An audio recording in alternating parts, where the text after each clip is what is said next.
And we are here and we are live. Yeah, hello and welcome to the Elton John special show starring myself as Elton John and, and taking a break from the John Lewis advert. Taking the John, yeah, that was a whole load of rubbish, wasn't it?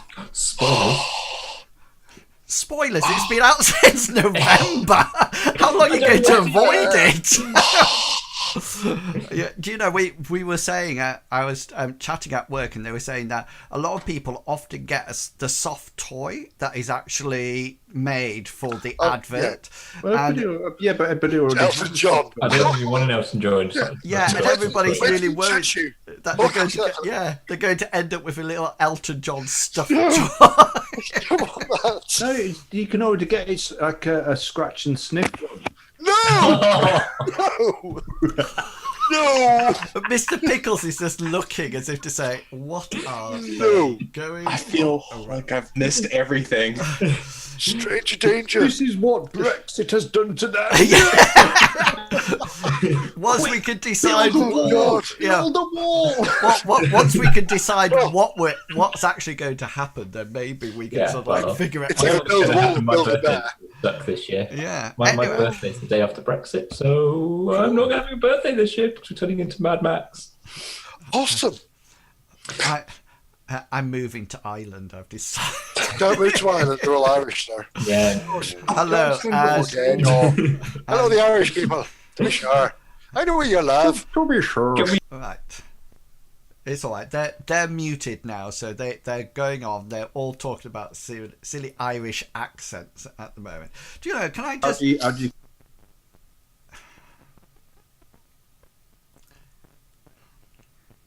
They're now talking racist jokes, and I'm so pleased that I've just muted Chugga Wugga before he actually said that on my stream. Okay, hello and welcome. We are going to be continuing our adventures into Mithras tonight, and the party at the end of last adventure sort of like managed to find their way back to Lindo, which is the capital city of Odess on the eastern coast, and so the party have arrived back, and we're going to start off today's session when they're going to busy themselves making experience rolls to try to improve their skills. So basically how this works is that characters do not get experience points throughout their sessions. They get experience rolls, and then each one of those rolls can be used to try to increase a skill. They also, every time they get a fumble, they're allowed to tick that, and they will automatically gain 1% in that skill when they actually get back to base. It's almost like you can learn from the bad things as well as the good.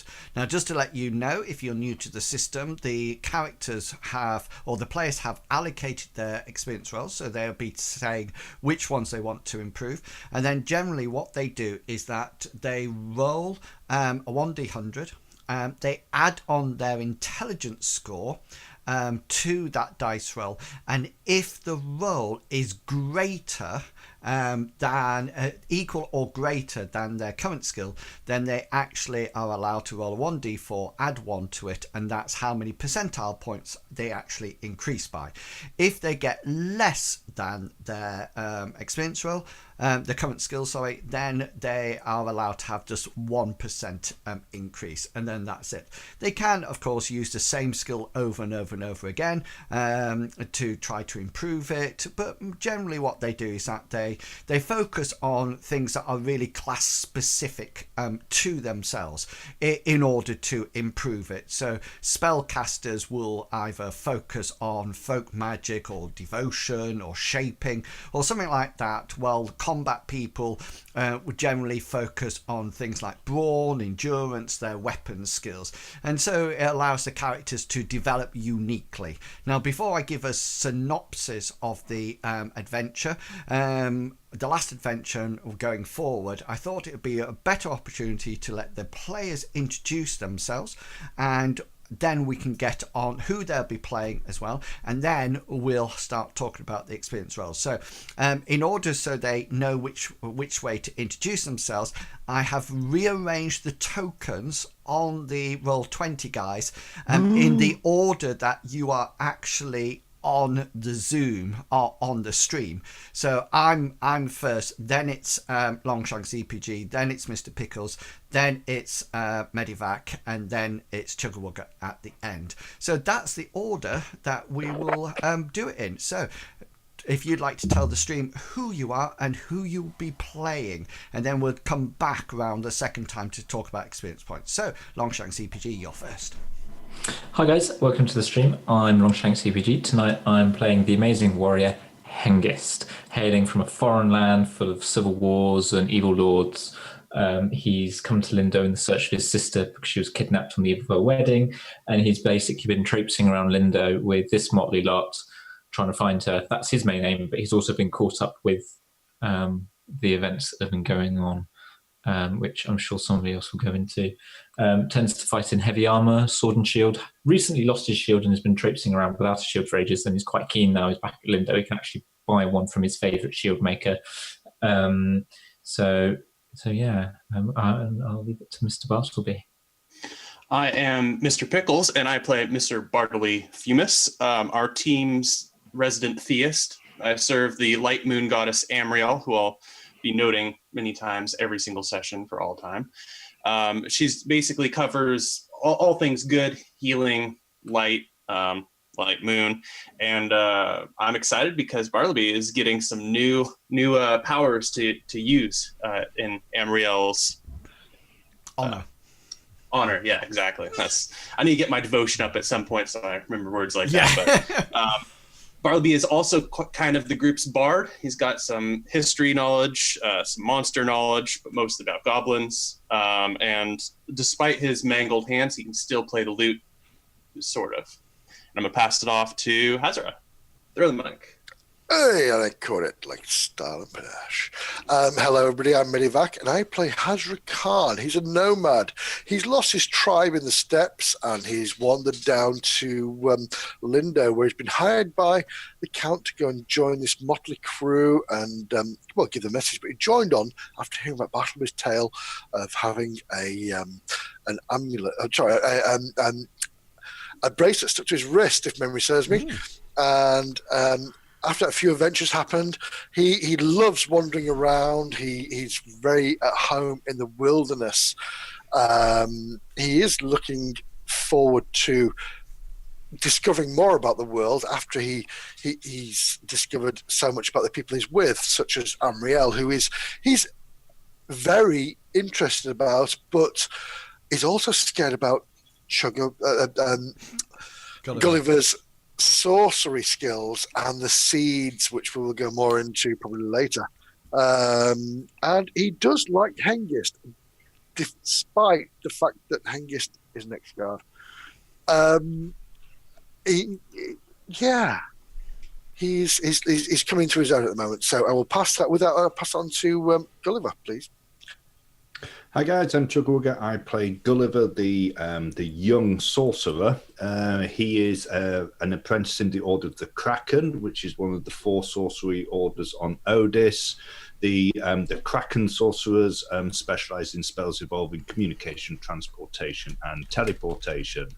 The sorcerers have the unique ability to shape their spells, have them do other things. So he can change the range, he can change the power, the magnitude, making it harder to be resisted.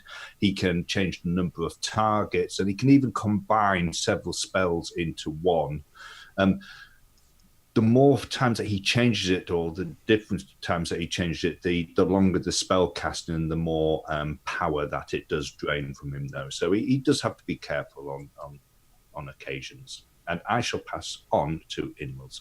Yeah, I was just thinking the other day, if you're new to the stream and you're not too sure what Mythras is all about, if you nip over to the YouTube channel, I'm making a series of videos at the moment about how the game plays. There's currently one up there about the overview. There's one against... I've actually just said specialist in growing poop, since he was in my stream when he saw the present he gave Chugwugger. So over there are videos on the overview of Mythras, combat system, and the magic system that went up just yesterday.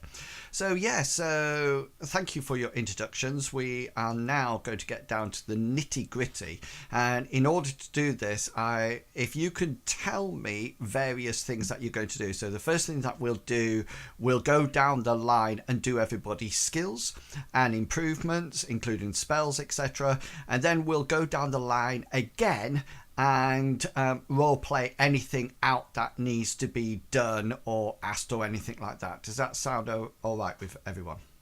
Mm-hmm. Good. Yeah. Excellent. So let's do skills first. So Hengist, you are up first. Which skills? Guys, fumbles just automatically improve. There's no need to tell me about that. You can just do it. It's just 400 points. Yes. Yeah, it's just mainly the skills. Where you're rolling your skill roll, so we can actually roll that out. Yeah, cool. So Hengist, how many did you have? 7 skill rolls? I had whatever everybody else had -1. Right. Okay. I had 13.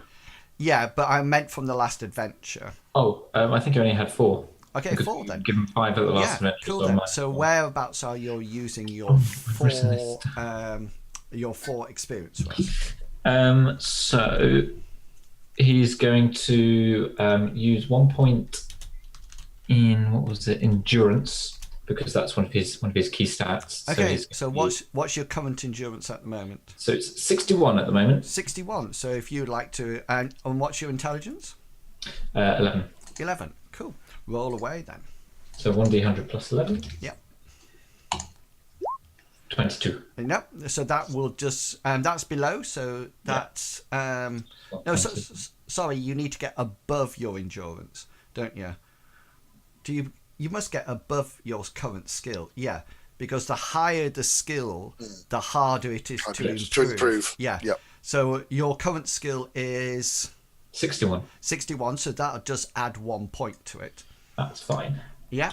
So that's 1 skill point. What else? And then he's also going to put 2 skill rolls into willpower after being attacked by ghosts and all the other horrible magical things we've encountered, being attacked by a magician and all those sorts of things. So he's going to put some points in willpower. Okay then. So willpower at the moment is 20. So that's the first one. Yeah, so that's above. Roll a 1d4 and add 1 to it, and then that'll be the first. 1d4 plus 1. 4 points. Yeah, so that'll now be 27. For the people, and then do it again if you put in 2 skill rolls. So for people who are watching this stream, that would just go up by 1 point. For people watching the stream, willpower is a an attribute that or skill that is mainly used by casters. They have to do willpower checks when they run out of magic points and things like that to prevent them passing unconscious. They're also used for resists against certain spells and spirits, etc. Yeah, so that's 1, 2, 3 down. Yeah, where else are you putting it? And then his last one, he was going to put a point in his secondary combat skill, start getting that one up again. So that is currently at 38. Okay, cool. Roll 1d100.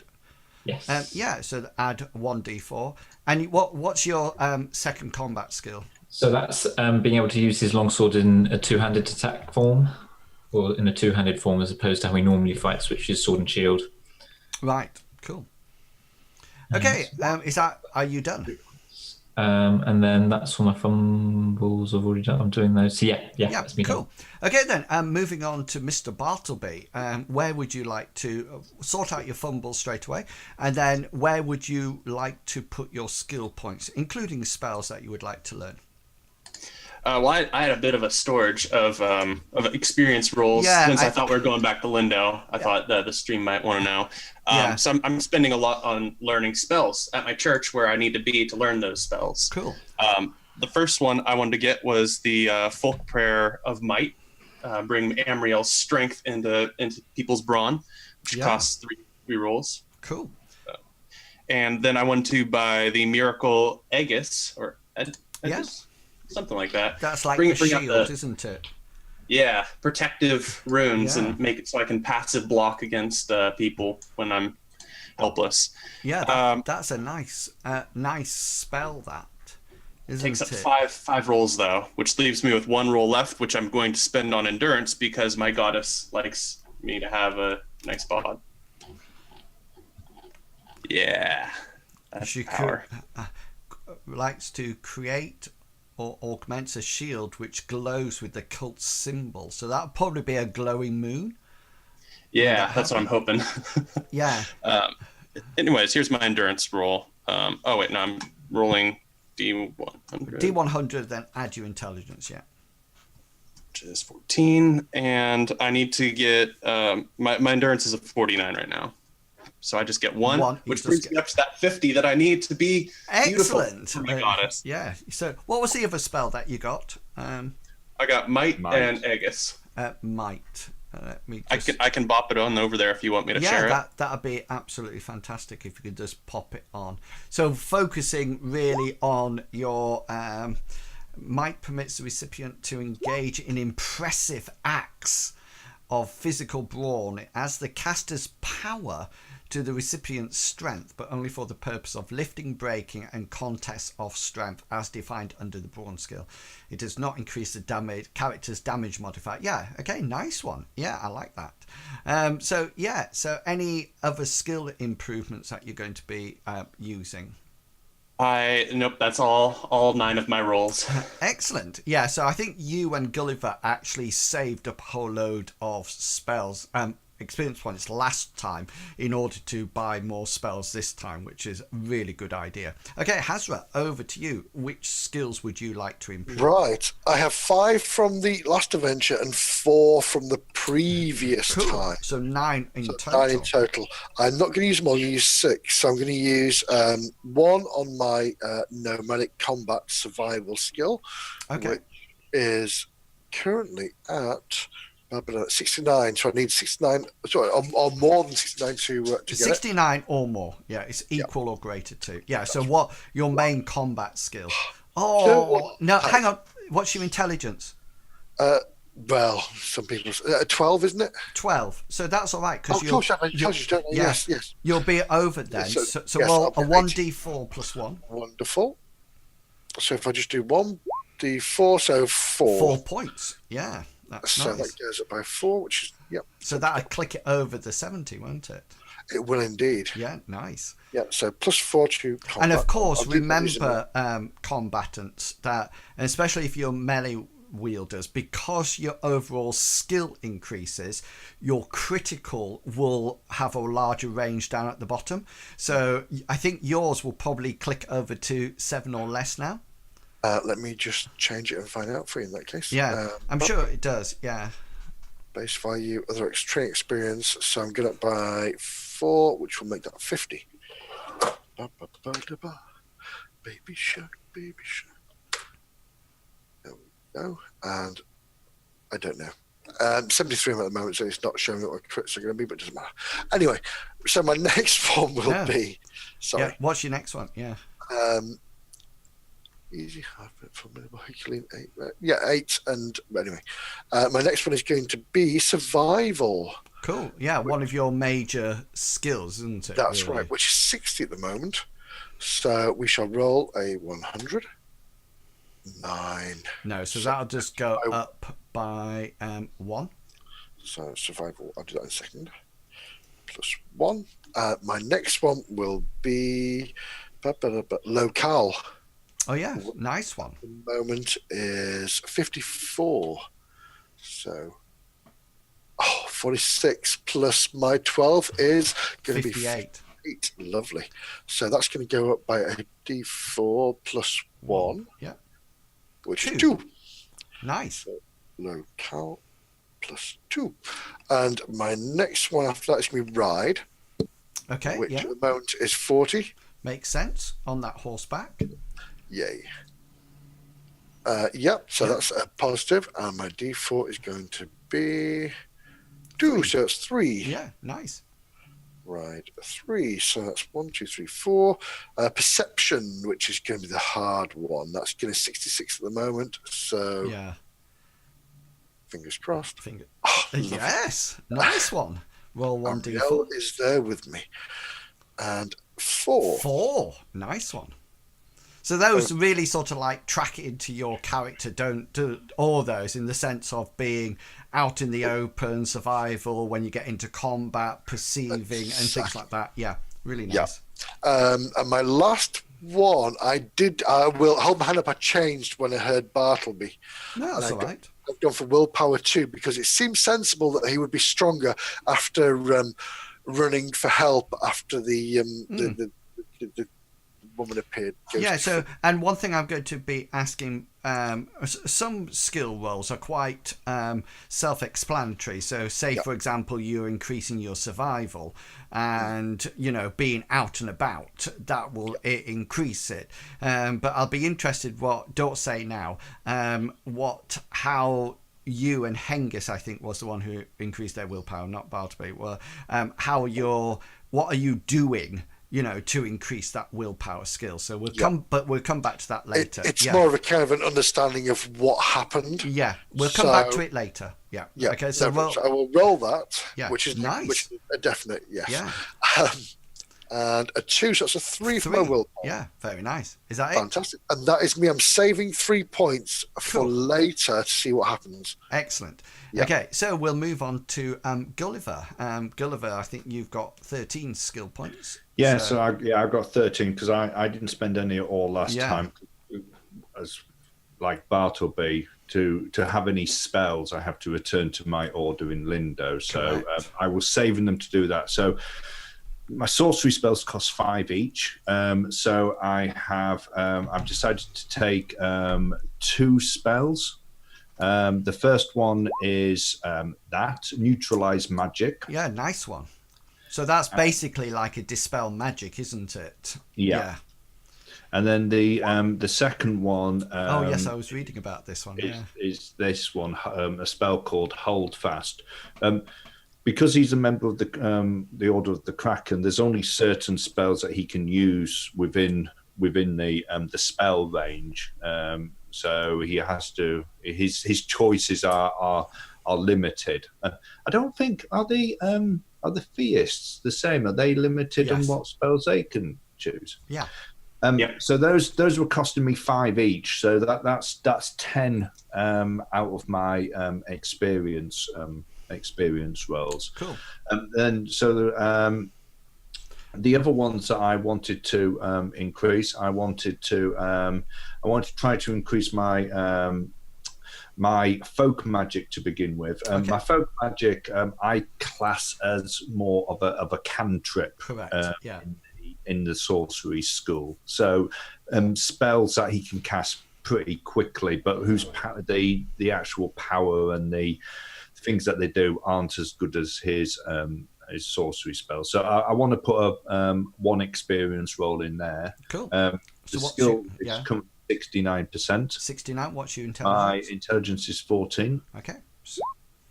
Nice one. Yeah. 1d4 then. And 1d4 plus the old 1. So that one goes up by 3. Nice. And then the other one that I want to be doing is his main spell line, which is his sorcery spell line.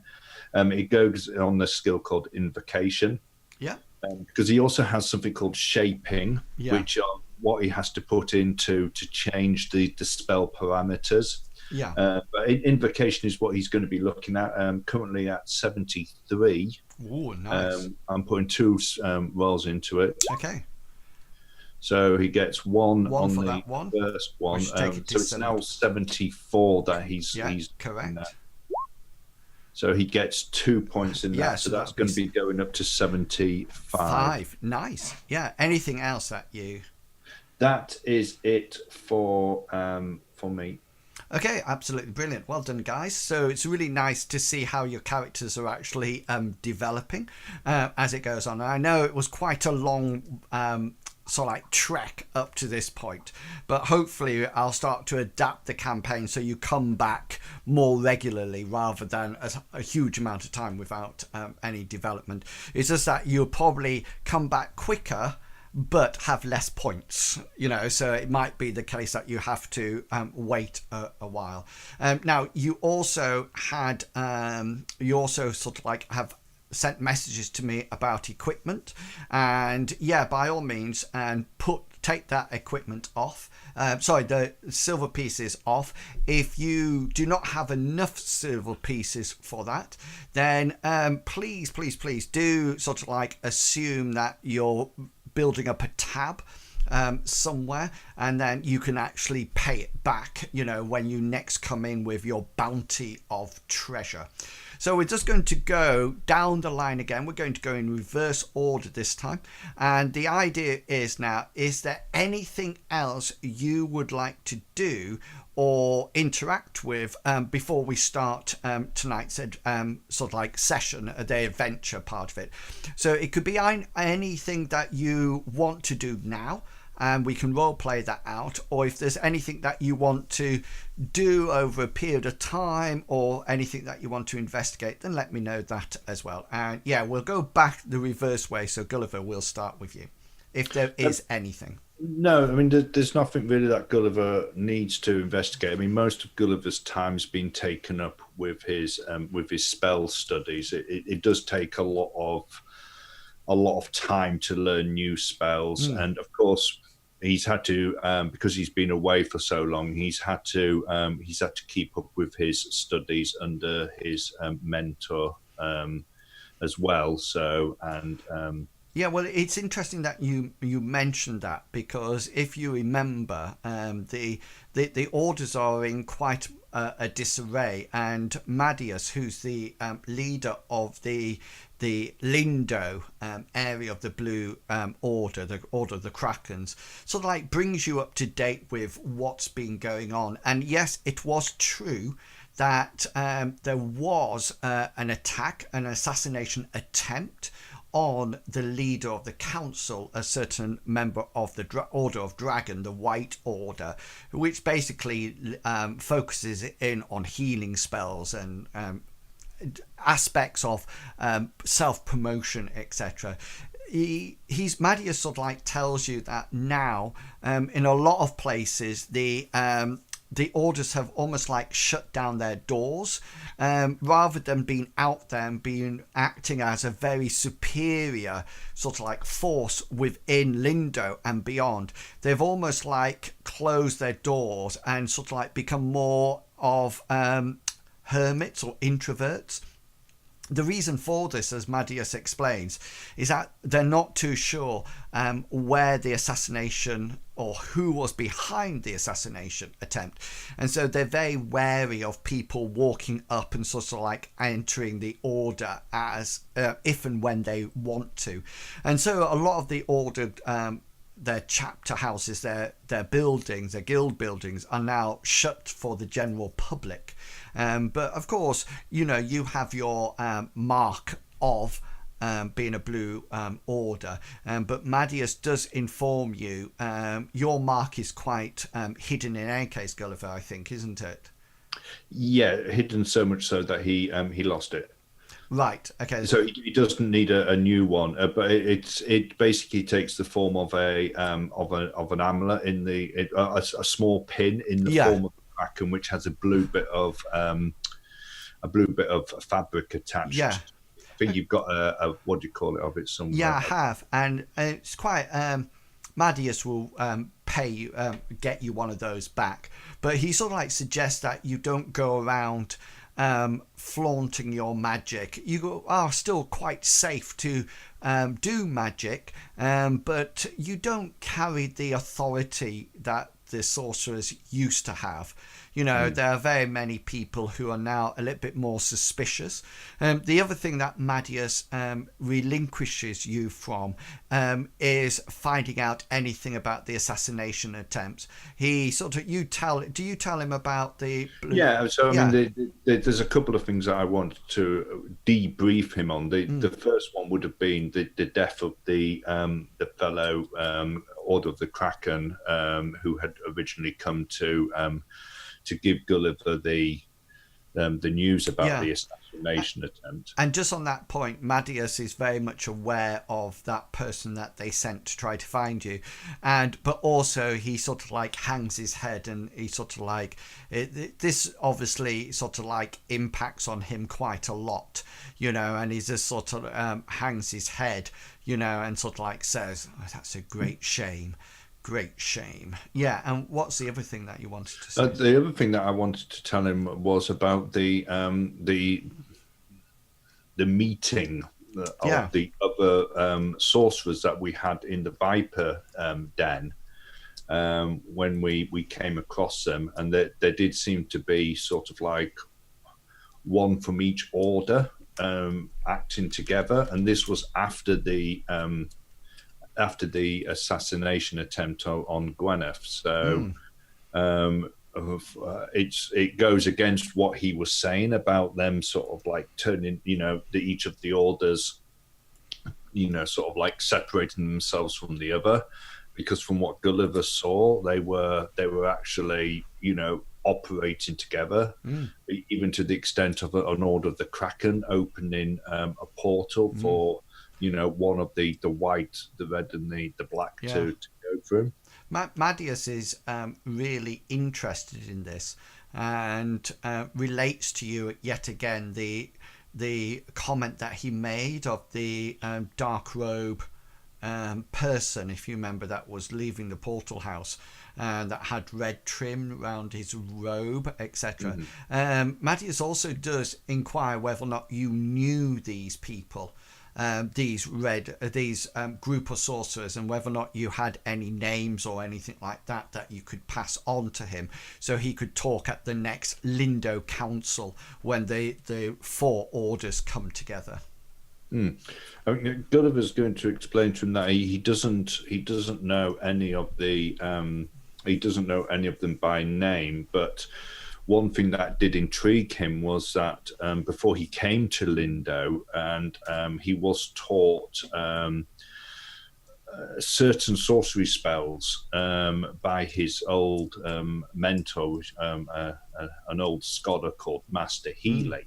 And it was Master Healy that taught him the spells of regeneration and also Rack. Yeah. And these were learned from a traveling journal of another sorcerer who was known as Svladnag. And it seemed weird to Gulliver that how the Rack spell, his particular Rack spell, manifests itself with the clouds of grey smoke coming out to actually yes, twine against the target. It almost seemed that one of the sorcerers in the Viper Den was using the same type of spell, of spell, or the same manifestation, and which to him, he doesn't know what the Order of the Lich, how their rack spell normally manifests itself, but to Gulliver, this definitely seemed weird. Okay. And the other thing was that the person didn't seem to want to. He had an opportunity to kill Hengist, and he didn't. Right. The spell that he was using was very, very weak. He hardly put any magnitude into it. The intensity of the spell was nothing. Okay. Even compared to how Gulliver can do it. Yeah. So, and Amadeus listens intently to all this and seems to make a lot of And every now and again he turns around to you and sort of like apologizes and says, "Sorry, could you repeat that one more time, please?" As if he's experiencing something that was quite unusual or different. Is there anything that, I know you have a library use skill, you know, is there anything that you would like to look up in the Order's library, in their books, while you're here? No, not at the moment. Okay, cool. Okay then, anything else, Gulliver? No, I'm finished. Thank you. Brilliant. Have a rest, and we'll move back along the line to you, Hazra.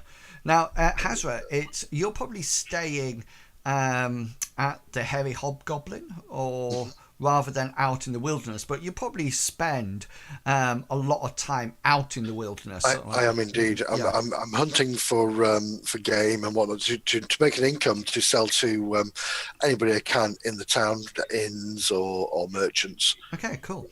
So just roll for me, please, your survival score. I certainly can. So hang on, before you roll it, just to let you know that if you are successful in your survival roll, then we'll basically say that you trapped some creatures that are worth selling on. If you fail it, then we'll say that you either trapped them but they were diseased or manky, or your trap went off so badly that it's sort of like, yeah, exactly. And then I'll talk about costs. So if you'd like to roll your survival skill. Yeah. Okay then. So you. Oh my life. Sorry. Yeah. So you actually you do actually find the odd over the weeks that you're here for your role. You do actually find sort of like a month. I think, is a month long enough for Gulliver and Bartleby to learn their spells? Yeah. So a spell is a sorcery spell is basically a month to. Yeah. So we'll say that. So so Hazra, you do actually.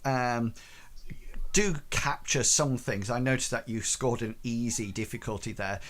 So we'll say that over this month, you know, the good outweighs the bad so much, and you actually make 9 silver pieces profit. You can probably see where we're taking the roll from. So yeah, 9 silver pieces. That's what you actually get. Just to let you know that. Anything that's sort of like a standard roll would be the same. A very easy roll would be half of that. A hard and formidable roll will be double that. And a Herculean roll would be triple that. Okay, if you succeeded. So you can see that you need 7 or less. So if you got 6, you would actually make triple 94 silver pieces. Billion silver pieces. Yeah, so that's it. Anyway, it's while you're out in one of your escapades, out in the surrounding area round Lindo, that while you're sort of like laying your traps at one point, you actually become very aware that you are being. I think the best way to say it is that it looks like you are being watched. You know, Observed. well, yes, observed is probably a much better term for it, and they don't seem to be threatening in any sense of the word. They just seem to be very interested in what you're actually doing, and you notice that out the corner of your eye, these three people are sort of like moving around with you, and it's only as you turn around and sort of like head back towards I said, Linda. once I realised they're looking at me, I say, people that you can talk if you want to talk. I know you're here. I'm just doing my little work here. So please Yeah, step forward. and they seem to sort of like almost like keep their distance, and you after a while you notice that as you sort of like head back to Odes, to Lindo, sorry, they sort of like reveal themselves more. So can everybody see that now that I've just put on the? Can you see the picture? Yeah. Yeah. Yeah, cool. Can everybody see? Yeah. So, yeah, and they sort of like reveal themselves. They are very much confident. They're very confident, and you notice that three sort of like walk towards you, and the other one, the one in the background on the right there, with his bow and arrow, sort of like stays within cover. His bow's not up, pointing at you, but he's obviously he's more protecting the other three rather than going to shoot you, if that makes sense. Yes. And as they come closer and closer, the two on the left and the right stop about 3 or 4 meters away, and the guy who has the pipe in the picture continues to walk up to you and approaches, and as he approaches you sort of like stop to engage with him, and he stops some distance away from you, probably very well calculated, almost like out of reach of the reach of your short spear, but quite close enough that easily he could probably bring it into combat. And he sort of like nods his head at you as some kind of greeting. And when he talks, we'll do the same and say, "Greetings, friend." yeah, and his you notice that his cowl, his hood is still up, and he sort of like talks in a rather hushed voice. But quite almost like melodic. It's a very easy, pleasing voice, but and he sort of like turns around to you and he says, "My friend Hasra, we have become aware of your," and he sort of like looks around, and you're not too sure whether or not he's looking at somebody else or just checking that the coast is clear before he says, "About your exploits." Really, my friend, I just newly arrived here again after being away for a bit. What exploits are we talking about? Indeed, yes. It would appear that you are very much at home in this, and he sort of like opens his hands a bit, in this environment. Yes, I tend to find that the forest and the land is one with me, and I like to be one with the forest and the land. Indeed. We understand each other. Indeed. The spirits obviously concur with your understanding of the wilderness. You appear to be very much at one with them. We enjoy a symbiotic relationship, I think. Symbiotic is a good word. Many of the more civilized people, the urban dwellers, have more of a parasitical. I could not agree more, my friend.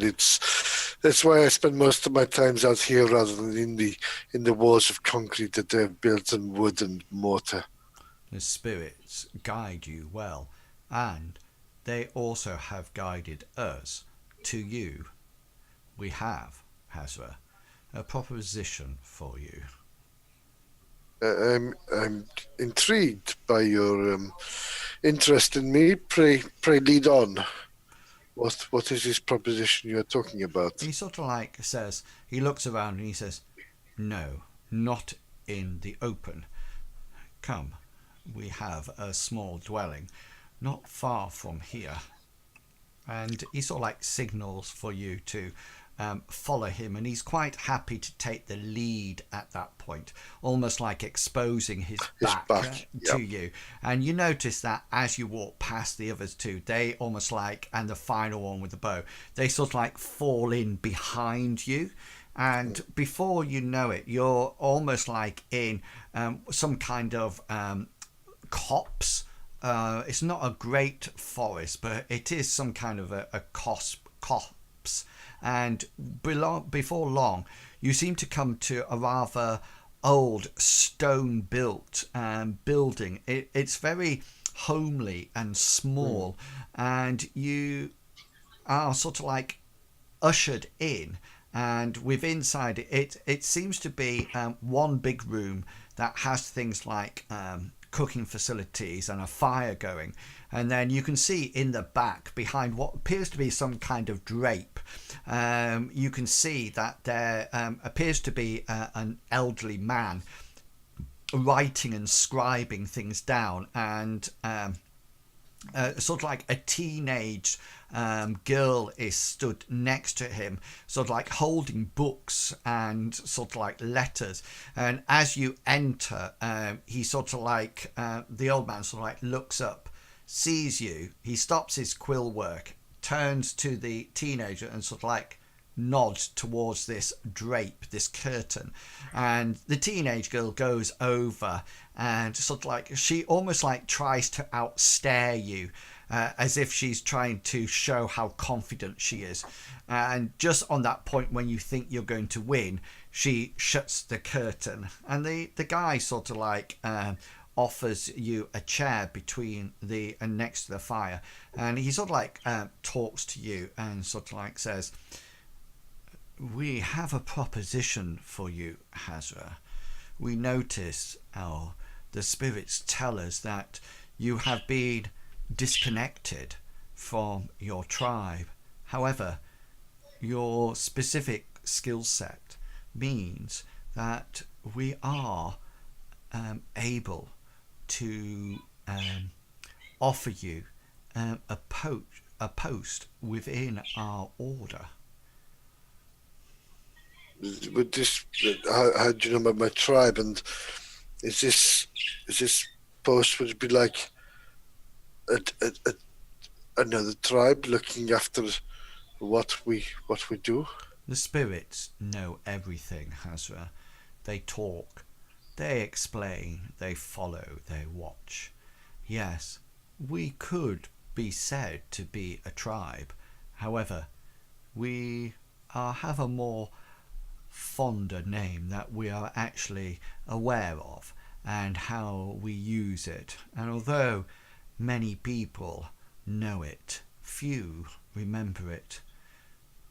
We are known as the Brotherhood. We're a group of fellow survivalists like yourself. Our job here is to actually record, inform, and protect.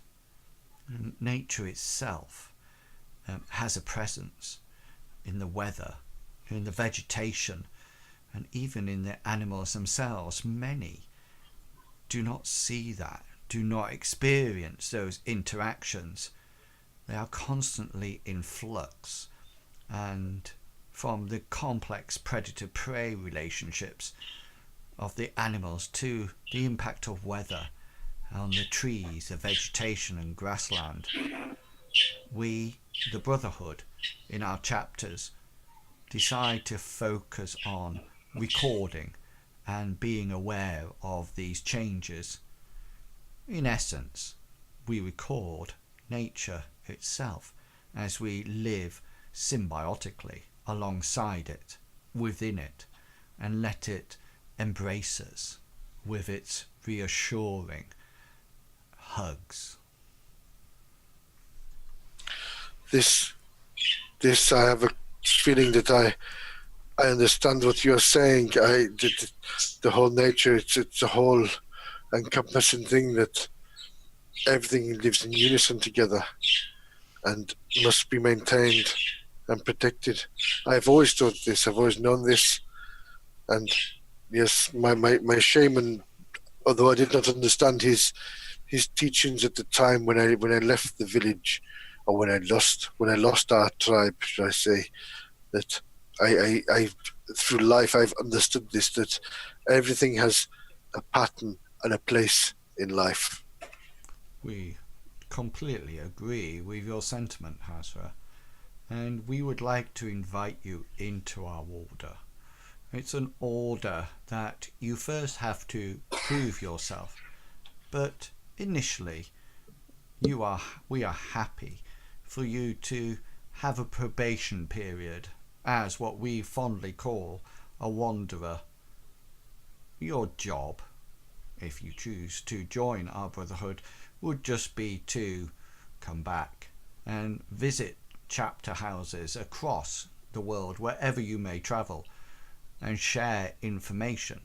And indeed, we too will share information with you. How say you, Hazra? I say aye. But how would I be known to these chapter houses, and where would I find these chapter houses? We will ensure that you know this. One of the other people come up and sort of like produce a piece of parchment. It has very little on it at all, apart from some strange symbol that you've never seen before. And the guy sort of like says, "Please, your right hand on the parchment." I will look at it warily, and then I will place my right hand, trusting these people who have not done anything wrong. I will put my hand on the parchment. And as you place it on it, you notice that the runes on the parchment glow slightly. And he says, "It is done. For a probationary period, you will be a wanderer. We initiated this meeting because fate will be taking you somewhere soon. An area that, although the close proximity of Lindo is an area that we know very little about since last surveying it. We look forward to meeting you again. Please return to this chapter house, or, if need be, any chapter house then you find. May the spirits walk alongside you, Hazra, and protect you as you journey forward." I understand, sir, and I will bring any information I find about this area back to you so you are aware of it. Cool. I'll bow, and I will, disappear back away. So and you probably then spend the rest of the time, cleaning weapons and contemplating. Yes. Okay, Bartleby, what would you like to do?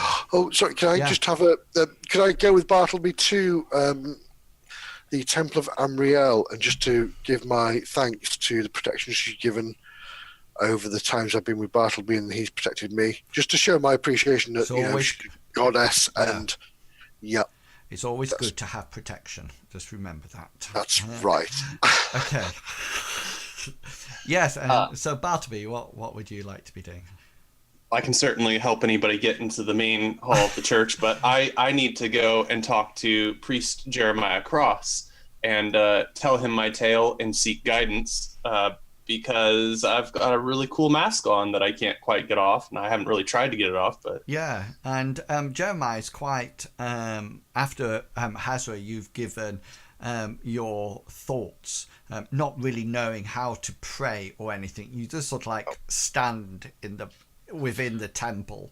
Thank you for my protection that Bartleby's given me, and I appreciate all your help. And then you almost like scurry away as if you sort of uncomfortably away. But Bartleby sort of like strolls in full of air and grace. And there's many people as you walk in, initiates such as yourself, adepts, as you walk in, that they seem to be looking at you with this strange funeral mask on, and that seems to be quite nicely welded to your face. They're actually, you've been checking this for some time now, and there seems to be no join down where the mask finishes and your skin starts. And even if you try to sort of like prise it off, you notice that your skin actually moves with it. However, within the mask, you don't feel suffocated. There's a mouth that has a slit in it that you can breathe in and out, and even it has nose holes. The only thing that you are quite restricted about is almost like your peripheral vision. Because you have your eye holes that are more like slits, and it's sort of like being very restricted from the size. And you gain an audience with your mentor Jeremiah, and you sort of like go in, and Jeremiah sort of like turns, and if you remember, Jeremiah is quite a young, dynamic priest of the order, and he sort of like turns round to you and sort of like looks at you, and he sort of like looks from side to side like this, and then says, "Oh, Bartleby, what have you done?" Priest Jeremiah Cross, I have quite a story to tell to explain why I've been quite late for returning here. Late is an underestimation. We expected you several full moons ago. Well, our mission was successful to find Hazaret's treasure, but then we were taken. Oh, tell me, what great wonders, what great treasure have you brought back to worship Amriel and to line our coffers? Well, Hazaret's treasure was different than what we had thought, and all I have is... Surely, has gold come back to Odes? No, all of the treasures that we retrieved were taken when we were Bartleby, abducted. Bartleby, to the point, if you please. All we have is this mask that's on my face. That is it? We were attacked by the Vipers. I mean, they had boar people. What are you gonna? The Vipers. Yes, that's Boar correct. people. Please tell me more. I'll go into all the details, more or less, summing up the adventure that we had been on, going through, coming out of the tower and fighting the giant rock lizard and traveling through the swamps, seeing the ghosts and spirits in the swamp. I don't think there's anything I wouldn't And the really wyvern, tell.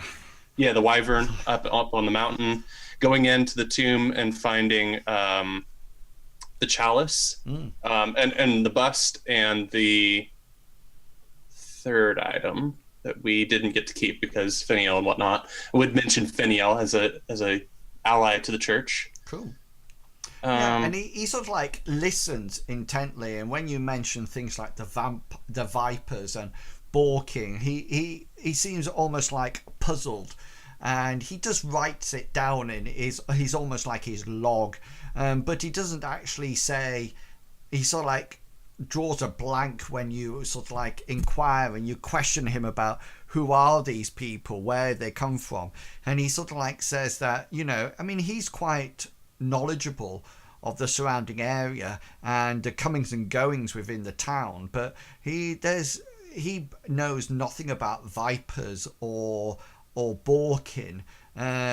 He does sort of like show you a picture that almost like represents these Borkins, because of course, similar to you, he has great lore of monsters, and he sort of like has an ancient leather-bound book that looks suspiciously as if it's been drawn on with pigskin, by the way, and there's quite a good resemblance to it, but you scan the words around it, and it talks about fictitious fantasy, not being of this time, never been seen for hundreds of years, etc. The other thing that he does do is that he casts some high priest or priestly spells on you to try to almost like divine what the mask is. And why is it stuck to your face? And he comes up with 3 very important points. And this is not all in your first meeting. These come back, 2 or 3 weeks later once he's done some research. He sort of like says, the first thing that he sort of like says, there appears to be good news and bad news. The bad news, Master Bartleby, is that it seems to be stuck on your face. Get used to getting several strange looks, and it might seriously impede any social interactions you have with people, unless you are in the habit of threatening them, in which case, can I just say, you do come across quite scary. On the positive, there does seem to be a way to take the mask off. It talks about, I found a cryptic jotting in somebody's journal that seems to refer to something being able to remove it, or someone. It says, the end is not nigh when the 3 are combined, for she will remove them, and all will be fine. Yes, quite poetic, I thought, as well. But I guess you just need to find her, whoever she may be. I think I have a guess, Priest Jeremiah Cross. I was going to say, please remember my title. I'm sorry, I've just been out of town so long, Priest. Yes. There are no churches up in Aylesford. I hope you were successful in spreading the word of Amriel and doing your mission to form new recruits. Please tell me, how many churches did you find while you were out there? Found as in you created them. Do you have a following now? In a way, I'm pleased to see that. I spread the word of Amriel as best I could and eased the suffering of humanity where I was, but there were many that were unwilling to believe. Such is the case when it comes to the divine, Master Bartleby. Only those of strong faith and will can actually embrace the divinity, the awe-inspiring and the pure grace of Amriel. And he sort of like bows his head as he sort of like talks about it. I wish you well in your future journeys, Master Bartleby. Is there anything else that you wish to discuss with me? Out of game, has Bartleby already learned the miracle, or would this be the point where he would be... No, you probably already learned miracles, and that's all sort of like done and dusted. So he's impressed with your capabilities now, and comments that you are becoming a very powerful follower of Amriel, and Amriel shows great faith and fortune in you and embraces you in several moments in your weakness. Anything else that you would like to ask or do? Yes, I wanted to go to the map maker, Sylvester, and share all the stories I could of all the places up north, because I figured he'd get a kick out of hearing about places, and Hezret's treasure. He had shown some interest in that. I don't remember if I promised him anything. No. I feel like I did. You feel like you did? I feel like I promised to tell him about if his map was correct or something, or stuff of that sort. I think you were going to say whether or not to add anything to the actual map and things. Yeah, and he's happy to see you, but you do notice that he's somewhat aged. He doesn't look as young as what he did, and you've only been away months. Unfortunately, his temperament has not changed at all, and he's rather sort of like disregarding of you and in several moments. And every time you slip into some kind of descriptive sort of like description of the event, he sort of like says, "Do not bore me with the details. Get to the action." And you sort of like hurry along, and eventually he seems to describe a lot of the things, and you sort of like get to the end and waiting for him to speak, and he sort of like scribes for a few there and blots it off and brings out another piece of parchment, and then he suddenly stops and he looks up and says, "Sorry, are you still here? Go." Go. Like this, and he sort of like gets back to his counting his wares. Okay then, so and we move finally over to Master Hengist. Yeah, Hengist, what would you like to be getting up to? So Hengist he's back staying at the Harry Hobgoblin tavern. He'd be rising as early as possible. And then he's started taking up a very simple form of meditation first thing in the mornings.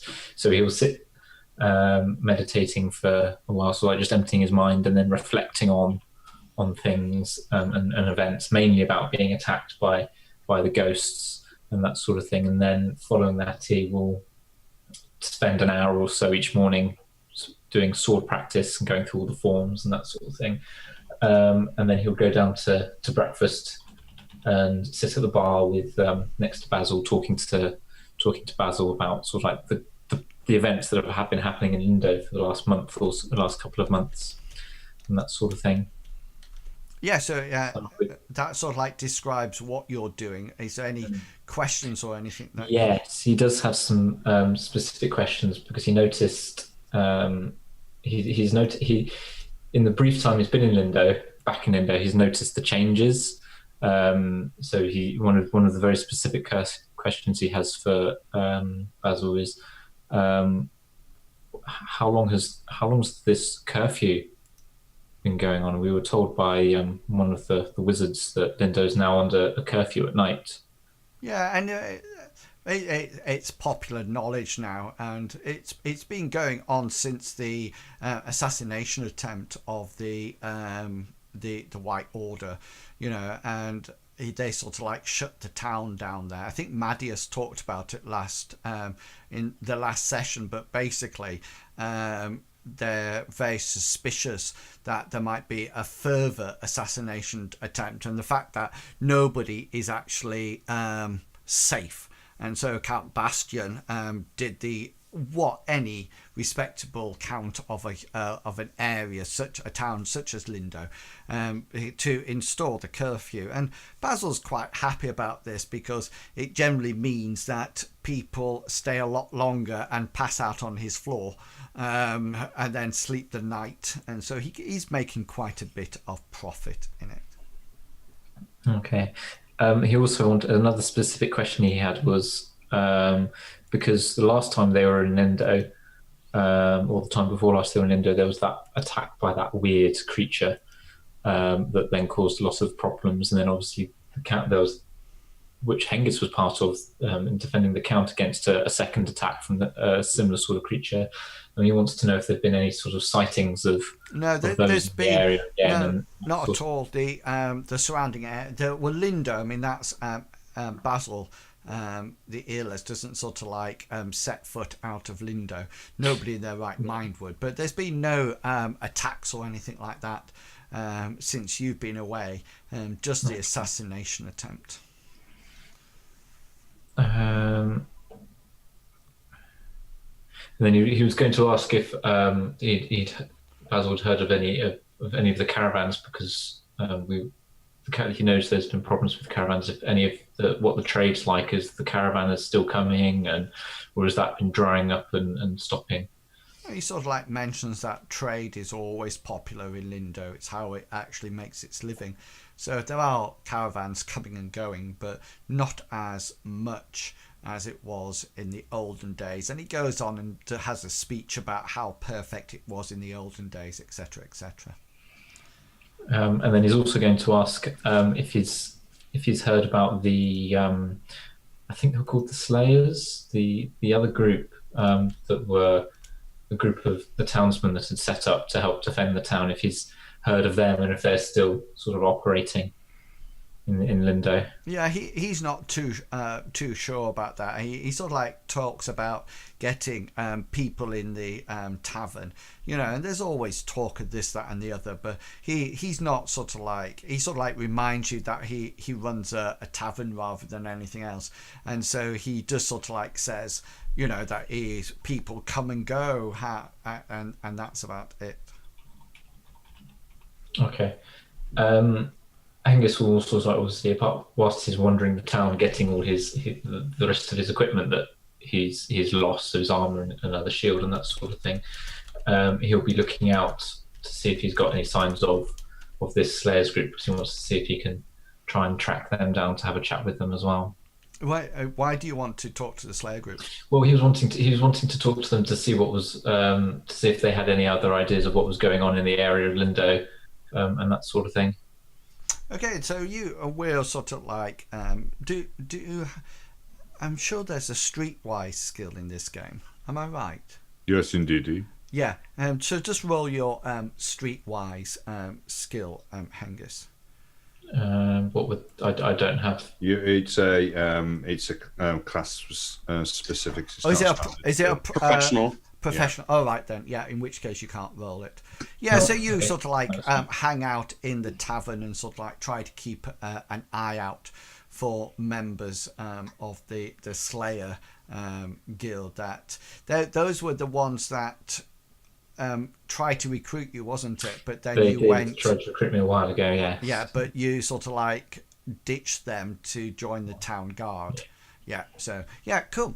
Okay then. So that is everybody done and dusted? Yes. Yeah, I'm done then.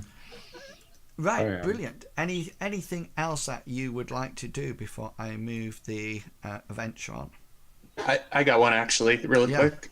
Would I be able to check in with my church to see if anybody's heard from Ben Strongheart? Yeah, I was interested whether or not you were going to ask that, but no. Yeah, good idea.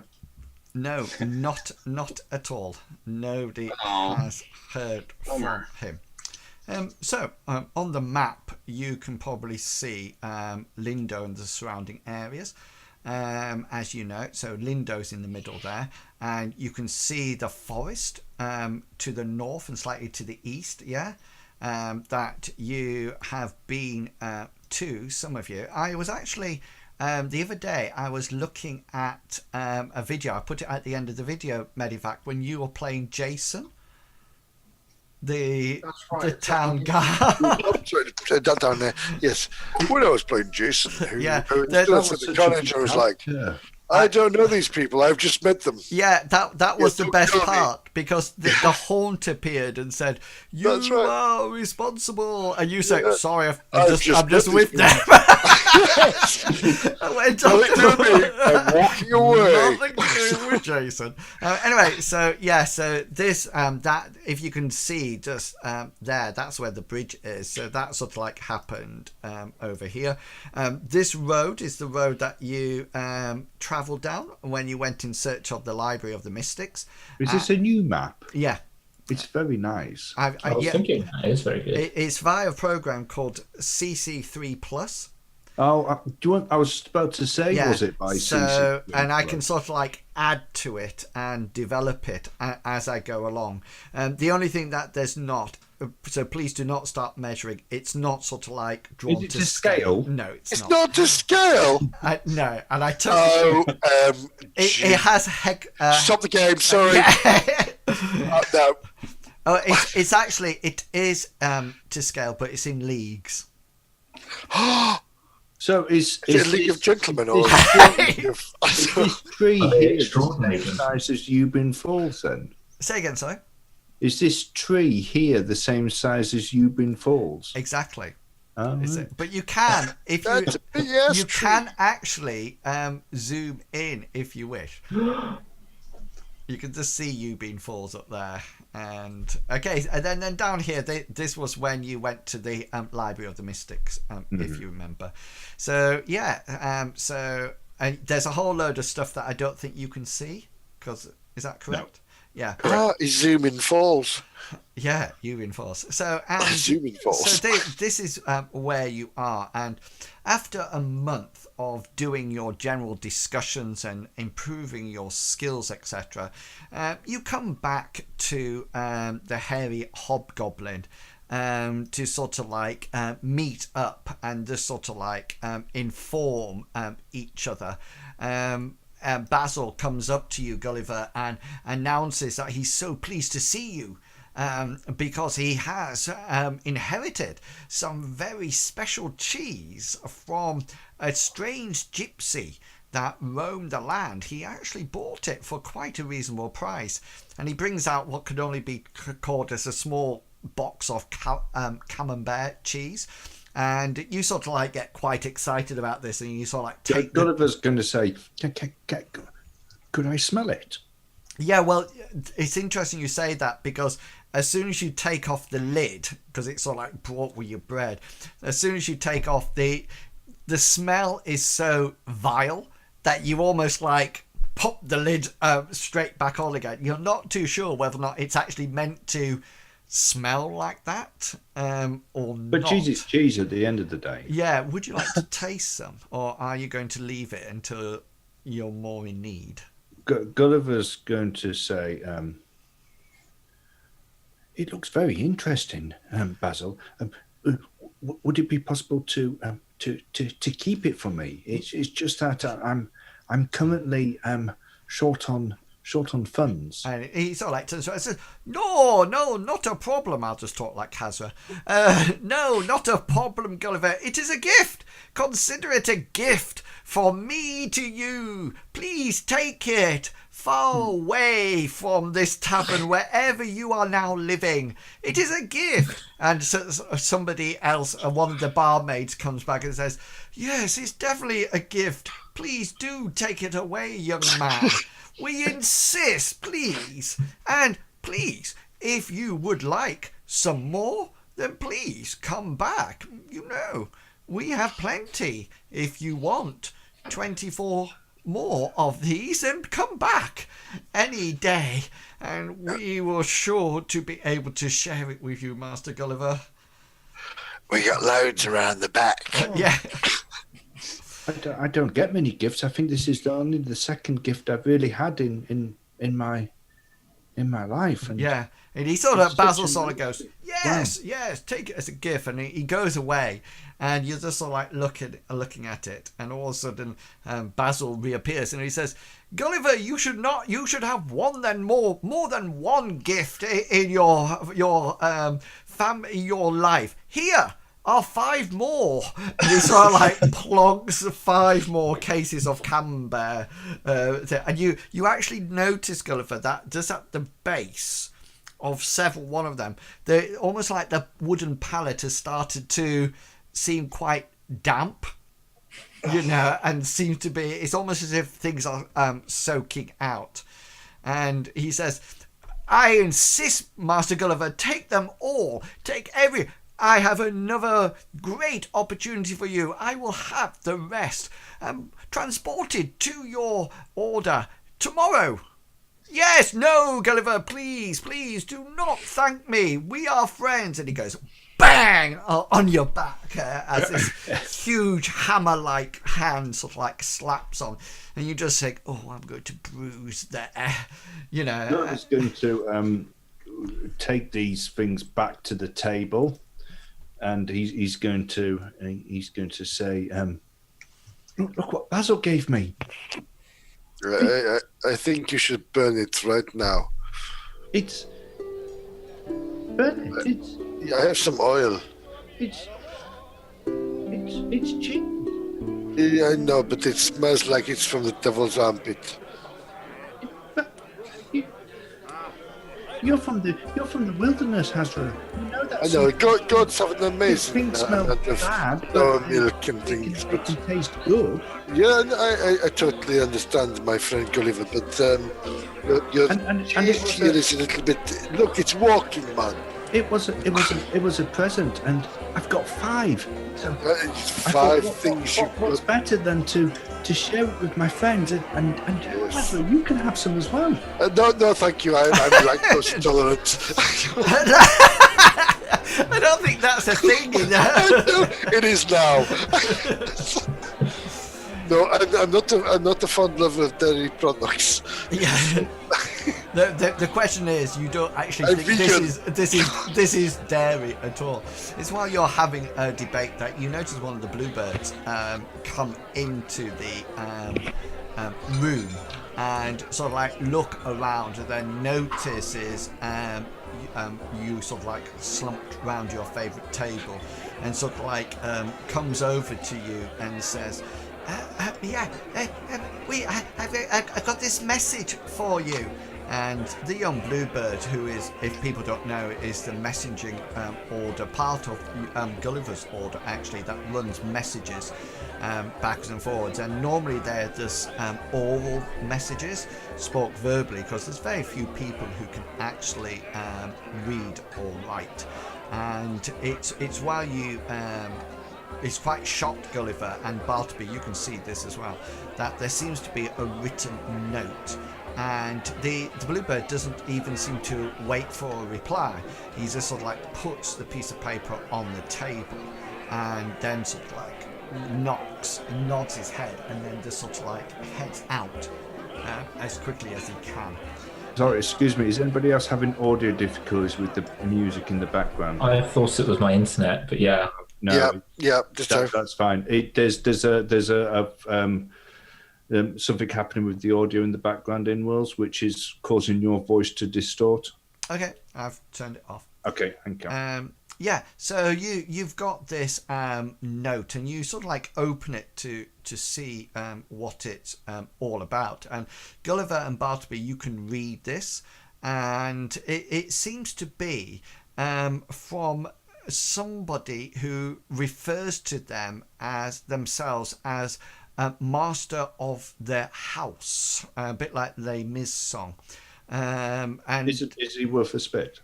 no, and he sort of seems to be almost like somebody who's maybe second in command to somebody called Lord Dryston, and he seems to need your assistance in some kind of activity. The note is quite vague and quite sort of like there seems to be not a great deal of detail, apart from one thing that is quite clear, and that is the instructions. And he sort of like says that this master of the house, who actually refers to himself as Flaxton, talks about you journeying with him the next morning to Lord Dryston's fief, which is it's like a dwelling, like area. And he sort of like says that they will be leaving early the next morning.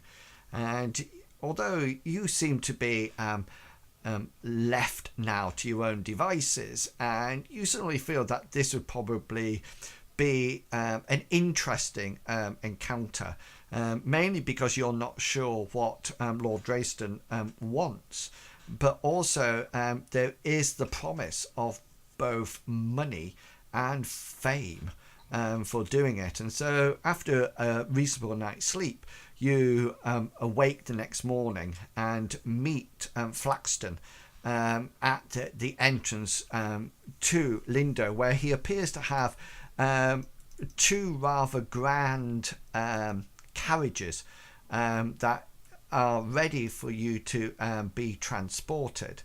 And you're actually let led, almost like a northerly direction out of the town.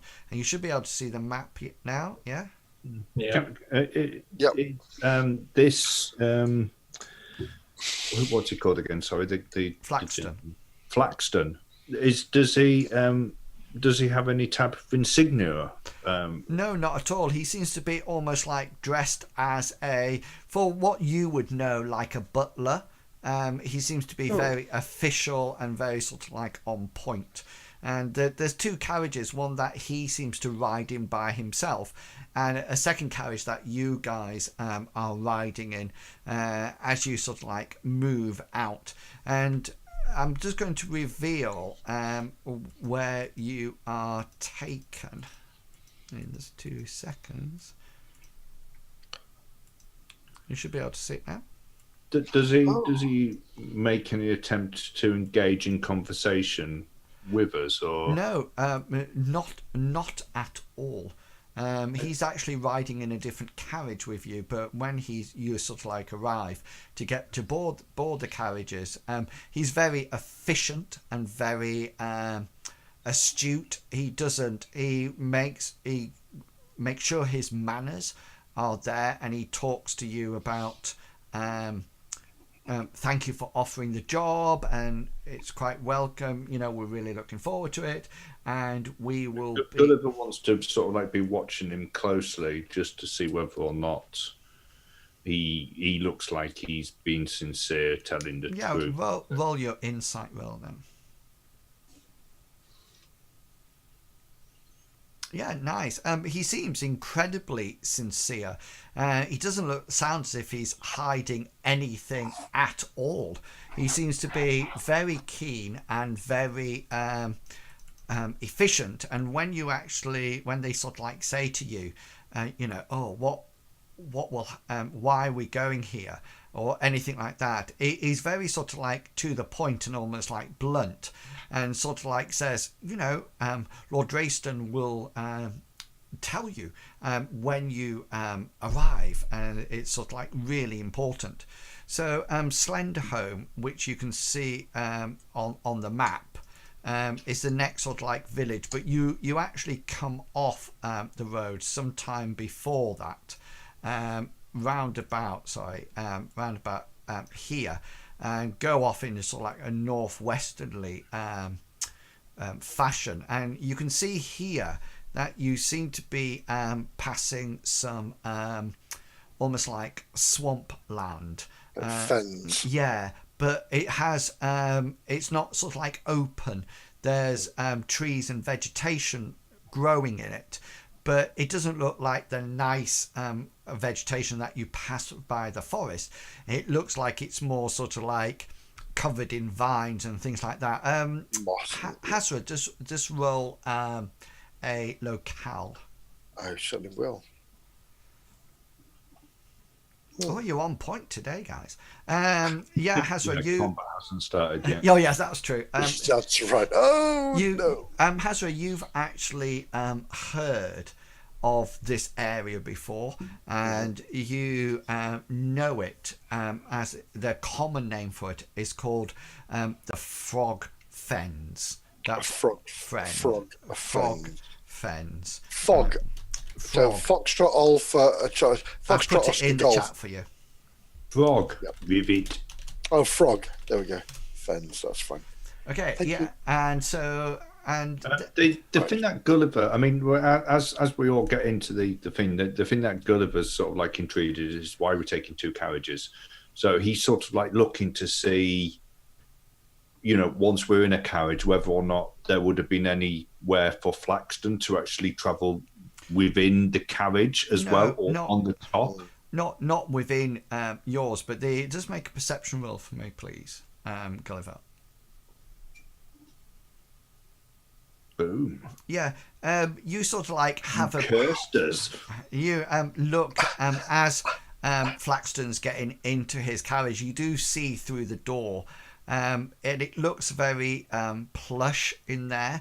Very sort of like not a lot of room due to the various items of furniture, for want of a better word, are sort of like scattered around. Your carriage is quite empty and to the point, although you do have velvet seats, you know, and generally it's well made. But you come to the conclusion that it's probably he's riding in a different one because that's probably his carriage. He's first class and we're economy. Yeah.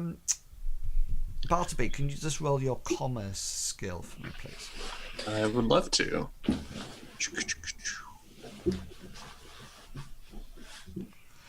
Yeah, and you notice that seeing what's inside your carriage, it's pretty good material. You know, it's not sort of like minor stuff. It's very nice. And you have heard that Lord Drayston actually trades with Lindo as well, you know, from his fief, which I think it's spelt like that, just out of interest. Let me check that. Looks right to me. Is that right? Yeah. Like the fiefdom, yeah, that's right. Yeah. Yeah. Gulliver's interested in what Flaxton has on his feet, because when he was actually living on the streets and doing a bit of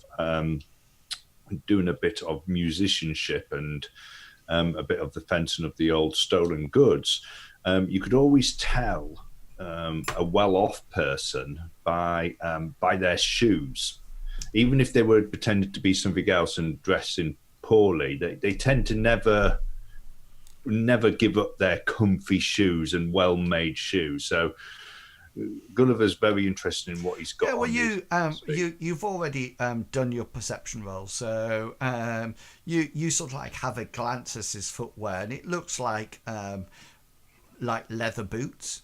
He's not wearing sandals and socks or anything like that. It seems very appropriate for his job here. Mm-hmm. Okay, so you carry on up to Lord Drayston's fief and then you settle inside the actual building, and as soon as you arrive, there's almost like groups of people to welcome you into the abode, and they seem to be almost like falling over themselves to actually welcome you and help you. And so, sir, can I please take that from you? Who would so like anything else? And there's sort of like refreshments brought to you, what appears to be quite fine wine, and there seems to be like canapes on offer as well. And he sort of like the people sort of like usher you into. It doesn't seem to be a dining room. It seems to be more of a sit down, relax room. And it's once you sort of like been in there for a few minutes, you hear somebody enter the room, and the servants sort of like bow and sort of like leave, and in comes a rather bolt upright man, very broad across his chest, and he sort of like comes in, and he sort of like he talks to you in quite a almost like a posh matter-of-fact voice, and he says, gentlemen, my name's Lord Drayston and I need your help. And at that point he moves, so he's standing with his back to the fire, and sort of like looks towards you. Can Bartleby, can you just make a perception roll for me? Can do. That's brilliant. And I will tell you what that's for after we've had our 10-minute break. Sorry, it's 8 minutes over, but well done. We've got into the adventure, which is cool, more further than I thought we would. So if you're watching the stream, we're just going to take a quick 10-minute break so we can do bathroom stop, coffee refills and food, and we'll be back in 10. Okay, so please do not go away. We'll be back soon. Bye-bye, see you soon. You can go, but be back soon. You can go back.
And I'll press that, and we are back. Yeah, so Lord Drayston comes into the room and sort of like stands with his back towards the fire and his hands behind his back. And Bartleby, as you sort of like look around and follow his gaze round, you see various portraits on the wall. None of this abstract stuff. It's good old-fashioned, portraits, and you can see what is obviously Lord Drayston stood very proud and heroic in a very powerful pose, and what you assume to be his wife sat on a chair, and there also seems to be a painting of a girl. She looks like early 20s. She looks extremely beautiful and very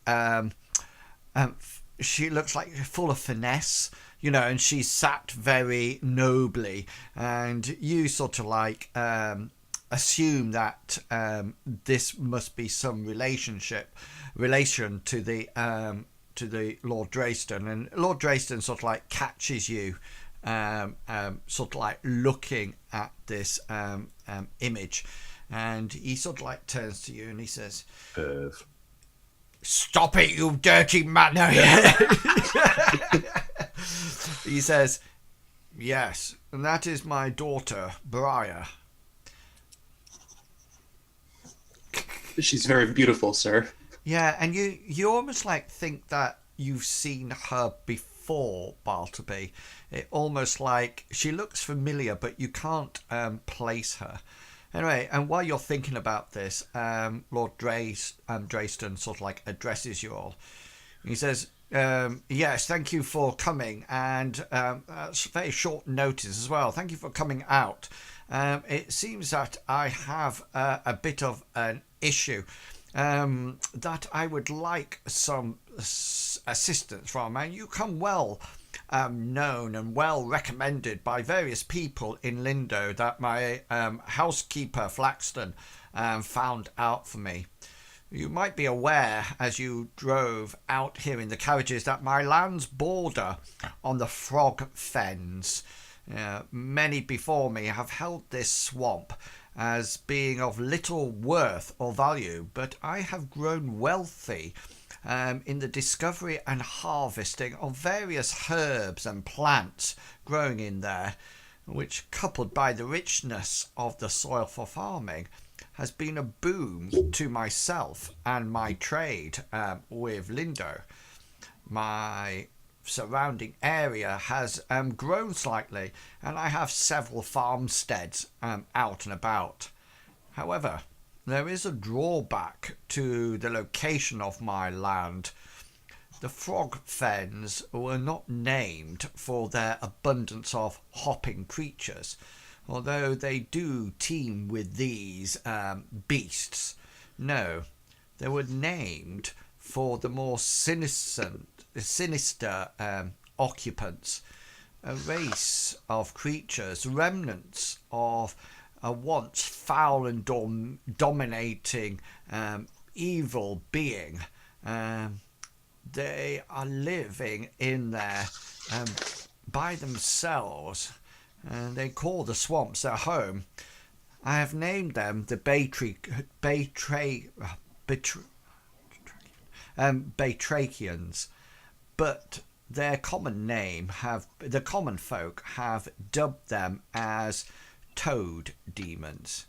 These degenerate beasts are barely intelligent, or have little or no knowledge of fire, and work only with small stone tools and weapons.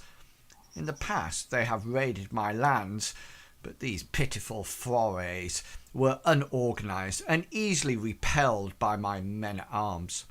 For many, many years the Batrachians have remained in their swamp and bothered no one. That is, until recently. Several nights ago, the Batrachians made the first raid in over 2 decades, displaying an unusually high organisation and numbers. In the assault, several of my town folks were captured. Among these captives was my daughter, Brea, and her handmaiden, who were attending a local celebration. Last seen, the captives were being dragged into that loathsome swamp by the toad demons. I urgently need someone to enter the swamp and return to me my kingswoman and any other townsfolk that remain alive. My men at arms are good guards, but ultimately are superstitious locals who are not prepared for the action that might be needed. You will be well paid for this task, with an extra sum if you can discover the reason the last assault was so much more effective than the others, so that I can take proper measures to defend my people. Of course, my stores are open to supply you with your group's needs. And he sort of like stops for a while and says, within reason, of course. Sydney's. Gulliver's going to say, Lord Drayston has. You said that recently they attacked in numbers and have taken people from the town, including your daughter. Has anything changed that might have caused them to do this? Have you extended your lands, or? A very good question. And the answer is quite simple. No, we have not. It would appear that they are almost like growing restless. It seems very strange. They were so much more organised than previous raids, and beforehand they were lacking leadership, and we thought they had stopped for the 2 decades before now, but it seems that they are coming back with more organisation. Did they carry torches? Were they brandishing fire? Not that I know, but there are various farmsteads along the way that you may wish to engage with the peasant stock. Well, they tend to be tough, honest, hard-working folk. They respect me, and I'm sure they will be able to give you more up-to-date and probably more important knowledge than I have. But do beware. They are very superstitious of both the frog fen and the occupants. When these frog people attacked, did they seem purely that they wanted to take people captive, or was it that they were they after supplies? And no supplies were removed. It seemed that they were more looking for the people.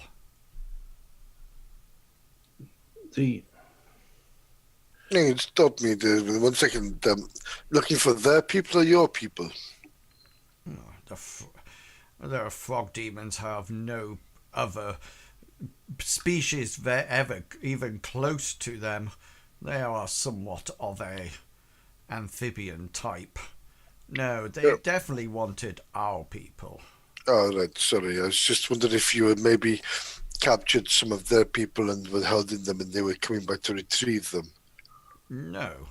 No, sorry. That My is apologies. not something that I would actually indulge in. Either hunting the toad demons or even keeping them captive for no apparent reason. For decades we have lived alongside each other. Me using the swamp, which officially is within my area, I understand. and them living what In would seem a the area, limited yes. life. Yes, I understand. So no cross contamination as such has happened. Nothing that is out Oh, of the. please. Your implications are No, I quite totally. obscene. No, No, I totally understand. It's just one of those things we got I to am of ask. a royal Never know. stock. This land has been in my family for years. I would not even consider a You know, integration with the my lord, toad demons. my Lord Rayston, you'll be surprised what happens in the north. So anyway, that's forgive me. How many people are we looking for? Well, at last count, There's your daughter and her handmaiden, the last handmaiden. count, there seems to have been near on 10, 12 people missing. And were they all female, or was males and females? I'm not sure which townsfolk were taken, but I haven't noticed a reduction in females around the place, so I presume it was a mixture.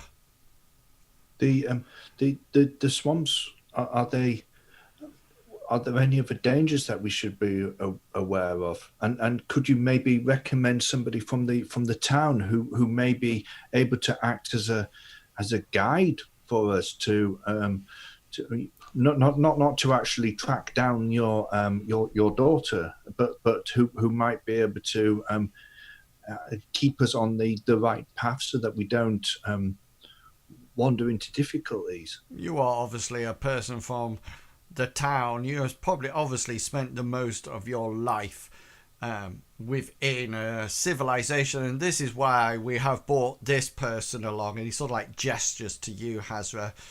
Yes, this person will know about the dangers of swamp, young man. He is much more versed, and as previously stated, many of the folk around here are quite suspicious of the frog fen. However, I'm sure if you pay them enough money, then they will probably come with you. Yes. Well, it is true that the fens are a strange, twisting place that we've seen fens across the world, and so it would be interesting to see these ones and find out what is the difference and why are these these Batrachians, why are they doing or toad demons as you call them, why are they doing what they're doing? It's out of character. Your job is quite simple. Retrieve my daughter. That is the first and main concern, and then any other information I'm prepared to share with you. The price for this expedition will stand at 1,000 silver pieces, and he sort of like looks at you, Hazra, and says, "That is for all of you, not each. However, if you wish to hire a guard, I'm quite willing to give up 500 silver pieces in a gesture of good faith, and the remainder, if needed, once the my daughter has been returned to me." I can totally understand. I mean, maybe we should. Do you have someone who's familiar with the area? Because I can safely say we do not. I mean, I can find my way around the fen, but if you have somebody who's already been in the fen, we would quite happily. He sort of like looks round his posh house and says, "I am dreadfully sorry. None of my staff leave the house." I understand. We will Maybe go to the you village. can ask somebody at the farmstead. Maybe they can help you. But be warned, although they are good workers, they're also very good bargainers as well. As Hazra and Lord Drayston are talking, Gulliver wants to be looking round at the pictures. Is there any of Lord Drayston and his daughter together? No, but basically what he wants to see is whether or not how old his daughter's going to be. Well, he's Did you quite say that happy. the pictures were of sort of like somebody in the 20s. Is that a recent picture? So he was looking for a picture of Well, Drayson and the daughter together. Yeah, to those are the only pictures in there. Of course, you don't know how recent it was, Yeah. but you can ask Drayston if you wish. No, he's not going to. He's Okay. not going to ask. He was going to do it via looking at the pictures. Well, there's no other portraits in this thing apart from the two that was mentioned. I described to Bartleby earlier. Right. Yeah. Does anybody else wish to ask any more questions at all? That looks like a no. Sorry, yes, Cool. no. What is your daughter's name? Yeah. She's called Briar. Called Briar. Briar, sorry. I missed I it. thought you said Mariah before. So Briar. That's a car. Bria. Yes. Oh, I had a H on the end. You can have an H on the end if you Don't wish. put a H on the end. That's all right. Bartleby, you are still puzzled where you have seen this face before. It seems very familiar.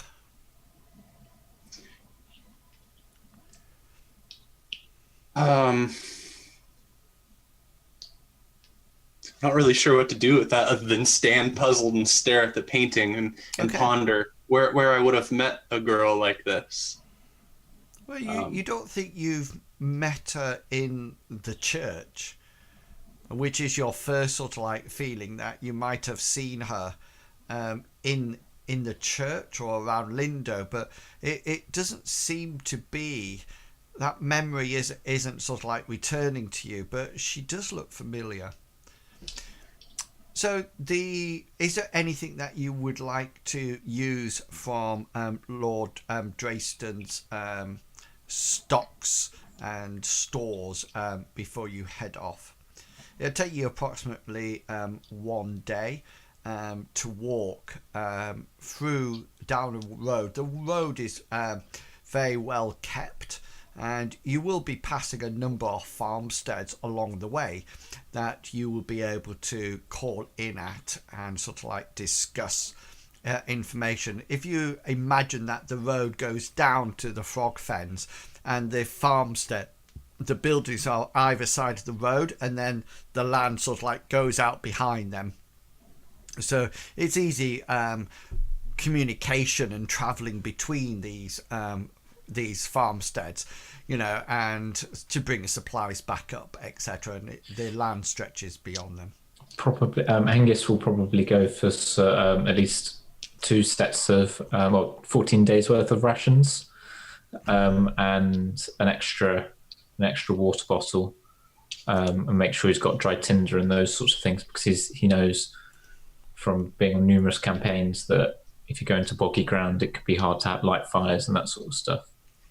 Okay, then. So your how much will 2 weeks of rations weigh? 14.7 tons. 7 days ration is one encumbrance. So it's 2 encumbrance. 2 encumbrance, yeah. Brilliant. There you go. A water skin for full water skins, 1 encumbrance. Yeah, and he was going to have 2 of those. Okay, so add all that to your. So that's 4 encumbrance. Of the water skin. How much is the water skin encumbrance? Sorry, fresh my memory. 1. 1, thank you. Gulliver's going to say, how are we going to find them once we get in there? Isn't it going to be really hard to Sure, we can track them? Sure, we can talk to some of the locals. They might know, have forayed into there a little bit. That's right. Once we know the direction of them coming in or their movements, we can trace them back to their base. They will have a base where they will fan out and hunt from or just search from, and then they will go back to their home. So we can find that hopefully. And hopefully the fens will not move around that much, because on the fens there will be mossy grasses that just float on the top, and perhaps, we will see.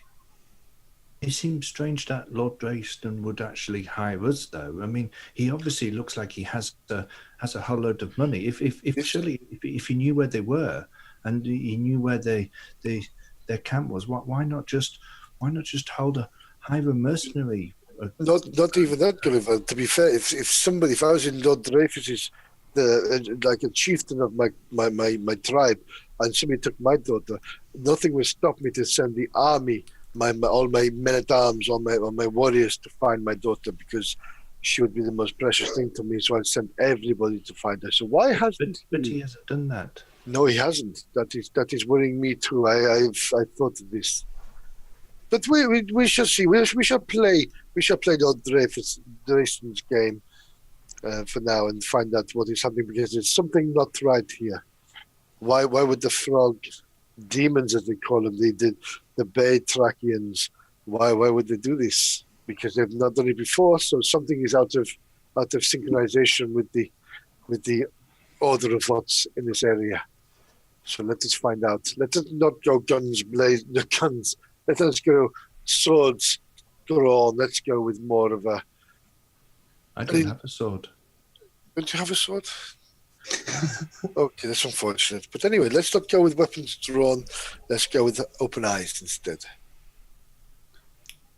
Cool. And with that, I would like to replenish my first aid pack, my game and snares, and I will take my lantern back off Gulliver, who never gave it back. I know. I sold it. Here, have some oil. Are we going to go to the farmsteads and see whether or not they can shed any light on whether or not they saw them coming back through after the raids, and then I think that we get from them, or can you track them straight away? No. I would think let's talk to the people around this area first. Let's get as much information we can. And Mr. Hengist here is probably the best person, and Mr. Bartleby, to talk to the villagers, because Mr. Hengist here has got quite good authority, and he will be able to coerce the people to his will, hopefully. And Mr. Bartleby here, he will be very good at just bringing the community together and just being one with them, and hopefully sharing the beliefs and the knowledge. I'm not being funny, Hazra, but I think it's probably best if we keep Bartleby out of sight most of the time, because I know he has that thing in his face, but let's face it, they've seen stranger things. Like it's a wart.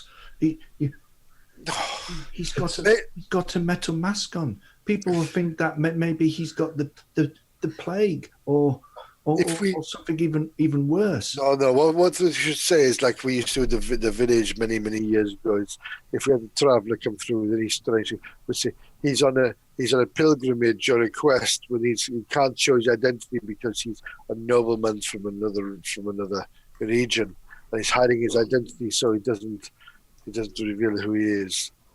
Perhaps maybe we should just put some. Or a cloak. You should either wear, if you have a cloak, wear your hooded cloak, or if not, you might want to put some mud and dirt across your face. Or wear a mask. Bartleby is wearing full fur armor from a certain spirit quest that I went on for my goddess. So I probably look like a wild person with an evil mask. Gulliver's also got something different on now, because he's got like a leather skull cap on. Oh, he hasn't got his cooking pot. I used to love his cooking pot. No, Gulliver. Yeah, I had to armor myself up with for combat. Skull thingy on your face. Bartleby, I thought you were going to take berserk, and that's why you had your fur.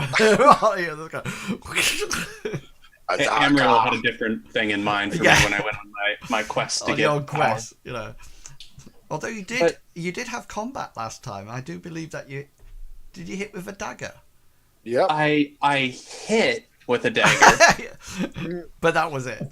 I think you've been fairly effective with a club as well at times. I've hit with a club before. I'm not sure if I've done damage yet, but Well, you Yeah. might have done damage, but does A not hit got through is a the hit. armor. I think that's it. Well, yeah. Bartleby has been just puzzling during this entire talk about his appearance. And says to you guys, have any of you ever seen the daughter before? Hazard says, guy, I but- might have done in some time, not for. At some point, right? But she is very. Was she with the commander in the library with a bottle of bubbly? No. No. No, I do not believe I have Bartleby. I'm certain I've seen her somewhere. I thought maybe one of you Well, might be able to help with that. If you've seen her somewhere before, Bartleby, then it must have been before you started adventuring with us, because we haven't seen her. I was going to say, And believe Bartleby. me, I would have actually remembered her if I had seen her, because she is very beautiful. I have not seen her since Tristan Falls. I mean, I've not seen anybody like her. And I met up with you at Tristan Falls. Where the hell is Tristan Falls? I don't know. Because Tristan he's certainly Falls. not in my campaign. Ubin Falls. Ubin Falls. Sorry. I have been with you since Tristan Falls. And everybody's going, what? I'm going to Google that now. Oh my God. Right, Tristan Falls. It's, we were all there. Ubin Falls, sorry. Ubin Falls. We have not done this since. I've been with you. What do you know about the Dreyston family, Bartleby? Dreyston family. from Lindo, maybe. Could I roll lore history or bureaucracy? You Is can that do doable? lore history. I'm quite happy with that. What do I know, You could Gulliver? take minutes over it, which is Thank you. probably just as lucky. You know that the Dreystons have occupied this area of the land for some time, and it's sort of like a typical noble family. It's sort of like passed down the generations of the male side of the line. Lord Dreyston was actually married, but his wife died of consumption some years past, but before she died, not just before she died, but she gave birth to Briar, who is their daughter. Have you heard of these frog people, Bartleby? Do you think they're similar to the lizard men or lizard goblins that attacked us previously? Well, it's funny you ask, because according to my memory, there was rumors that when we were going up to Ubin Falls that we might see frog people of sorts. I mean, we didn't, but... You can roll lore monsters check. Thank you. Oh, look at that! Oh, Wow. that's nearly Yeah. Watch. You do remember while you've been at the church over the past few weeks, sort of like looking up all these strange species that you've seen before, like the Borkin, etc. And it's only when Lord Dreyston mentions them as toad demons that it actually sort of like triggers something off in your brain, in the sense that they were actually, according to what you were reading, a race of creatures that were the remnants of the Chaos Mother's foul domination of the world. The Chaos Mother, which you've heard of before, and Gulliver, I think you have as well. I think you've got the journal entry in roll 20 about the Chaos Mother. The Batrachians sort of like lived almost like to serve the Chaos Mother, but they're very sort of like, as Lord Dreyston has commented about, they're very basic, almost like nondescript creatures that you have that haven't been in sort of like the area or been spoken about for some time. I do have a picture of them if you would like to see one of them. The only thing is, I always think it's a bit funny, this one. So just oh no, I've already got it there. That's cool. Let me bring in a picture for you. It's about to come on in all its glory. Wow, that's big. And we've got the, what do you call it on it as well? Yeah. Fog 4. I'm just going to create a new piece of paper, and then a new map, and then I will move you onto it once I've made them a suitable size. Chink. I'll just put it onto the map layer, and I will take off the grid so you can see it, and then I'll move you over to it. Oh, Christ, that's big. Oh, need to zoom out. Oh dear. Zoom out. They are the Braytrachians. Oh, you're hating it crotch shot when you don't mean to. And just to let you know, can you see that sort of like piece of linen? There are various sizes of that. In various Sorry. Oh, Nice to see they've got their priorities right. One's wearing a helmet. and this That's right. this one here has a don't completely click there. a completely and utterly different design to his It flap. does, doesn't it?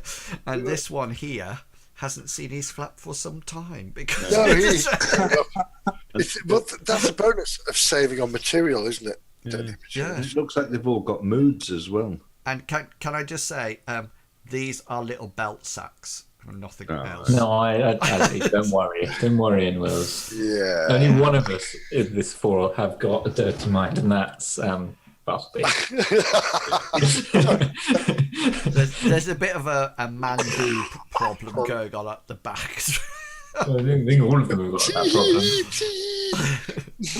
problem. Okay. Moods. Oh, bless them. Yes, they look quite happy together. It's like Bee Gees. Hey, there's nothing wrong with the baby.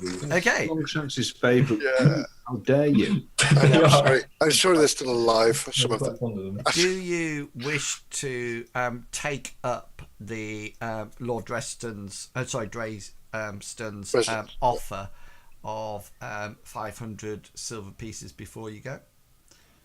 For is- a guy. For the additional guide, yes, please. Yeah. Okay. Then. So we get 1,000 plus another 500 for an additional guide. Yeah, so you get 1,000. Okay, that you get 500 now and 500 when you get back. If you choose to buy a guide or hire a guide out of your 500 silver pieces, Yes. then that's up to you. That is your money. So Oh, right. Yes, no, it's not that. you're not getting extra. No, sorry. I thought you meant an extra 500. Oh, let me just come the last out now. Sorry. Why would he do that? Why would he do that? Cheapskate. And just out of interest, He's a cheapskate. He's bought us, hasn't he? Yeah. please remember that if you are carrying that money with you, please remember it That's the will weight, go isn't in as your encumbrance. So it's the value is 1 and the encumbrance is 0.01. Well, I'd like to think we'd share it 4 ways while it's on us. So if we had 1,000, was it? I know good did No, maths. you so get 500 in so advance. 500 to start. So then. 125. So if you give me 400 and you people share the 100 together, I'm no good with math. With these Yeah, numbers. so if you pop it into your backpack, so add it as equipment, and then so it'll be 125, and the that's the encumbrance is 0.01. But just check, because we don't want anybody changing their encumbrance on the front sheet. So I'll be 139. Well, it will change on the front sheet, won't it? It should change, do. yeah. Yeah, it pulls through. And then, If we're not getting a 1.25 guide- should add on. With the other 4,000 silver pieces I have, that's going to really make me heavy. no, so on your character sheet you should have 2 allocations for it. I'm just coming into your character sheet, Gulliver. So you should, on the equipment list, you should have load out is what you're actually carrying. And then underneath that, on that drop down, you have a variety of things you can put. So you can put home base, camp, etc., wherever it's going to be. But just be careful because it might take you over encumbrance. And Bartleby's question is, why are you taking 500 silver pieces if you're not buying a guard? Yeah. Why not just leave it so we can loot in the swamp really rather than good way idea. down? That is a Angus, really has, good Angus idea. has a little bit of silver on him anyway, so if we need to Yeah. use it for bribes, we've got a little bit. Do you know Shame. what? Amriel breeds the wisest people in the world. Thanks. I'm I know. I'm going to take mine with me, or at least my share anyway, Bartleby, because last time a nobleman hired us to do a job for him. He died before he could pay us, and we were left with nothing. That is true. I do remember the poor passing of Macduff. So I'm going to carry mine. You either take the 500 or you don't take the 500. It's not, oh, I'll take 125, but we'll leave the rest. It's either he'll either give you it beforehand or not. And then if you wish to take it, then that's absolutely fine. Just make sure We take it in that case because there's none of this. No, yes, no. We'll just take it. So what was it, chicks? 1, 2, 5 gold coins each. I don't know if I'll be able to carry that much. Do you want to give me yours? Carry, for Christ's sake. I keep myself very packed with candles and clubs, and I have a shovel and a knife. Clubs? Is that plural? Club. What? One in each hand? You do like.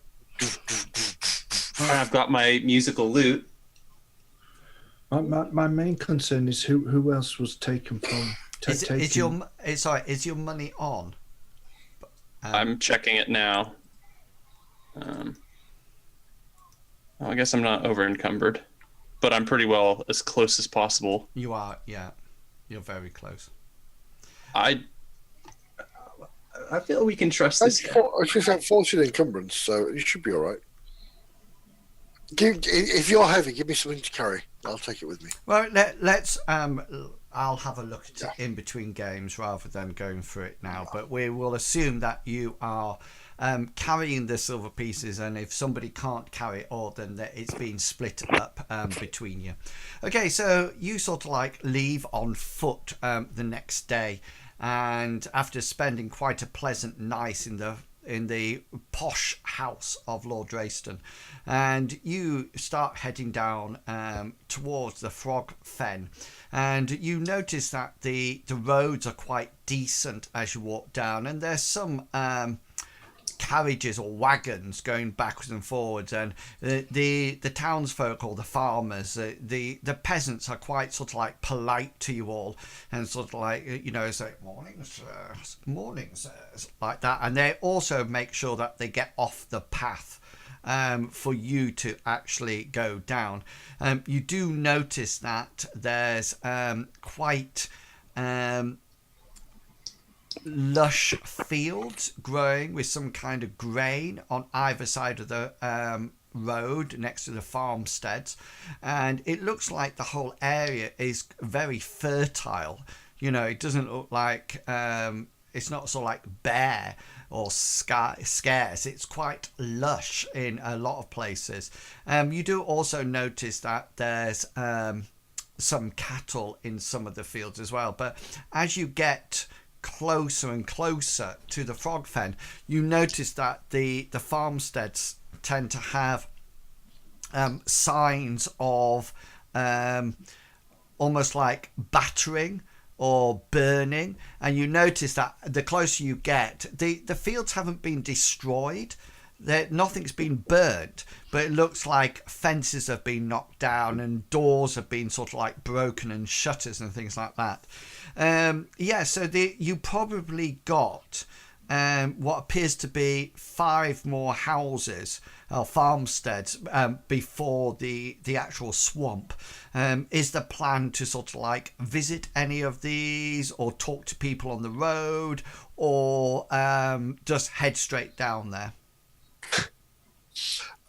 I do believe that the information is our goal here in this village, and to leave without information would be a folly. So we'll go through and each individually go through one to the other. All of us will ask and be cajole or nicely talk to the people. Yeah, so you probably need somebody. The engagement with the townsfolk will be via influence role, which is one of your standard skills. So you have an option. Either somebody can take the lead, and in which case that means that you're all asking questions at that point, but there's only one dice rolled. One vocal person, Yeah, but you sort of like you're chipping in left, right, and centre. But say, for example, somebody rolled it, the elected person, normally the person with the highest influence roll. Say, for example, they rolled it and got their influence, say, is 70, and they get 65. They would have succeeded. But if somebody else's influence was 36, they wouldn't have succeeded. So it's almost like one roll for everyone. So I will not be taking the lead on this because my influence, sadly, even though I am very much a leader in the wilderness, I'm in the town. I'm just pants. Yeah, charisma's not normally something that people pull out. No, I've got mud on my face. I think you mentioned that Hengist would take. Hengist would be an ideal adept at this, I would have thought. Or even Bartleby himself, because he's very oratory for the masses. But Hengist needs to, he was an ex-guard Hengist. He was used to. How many times can you mention ex-guard? What's Hengist's 40. influence? Say again. 40. 40. So yeah. So his probably not the best. No, I don't know. Is anybody higher than 40? On that'd be mine. 14 would be mine. I've got 49 in influence and 41 in oratory. Ooh. Gulliver? Wow. I don't have any auditory, but I have 61 in influence. In combat finesse. It looks like you with the combat of words. Gulliver is your man. So you can augment the roll if you wish. So you can also like add on give Gulliver 10% of your.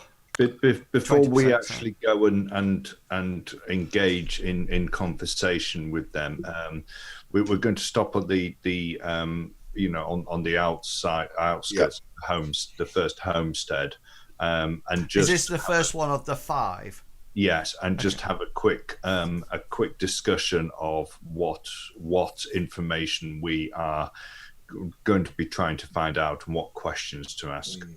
Okay.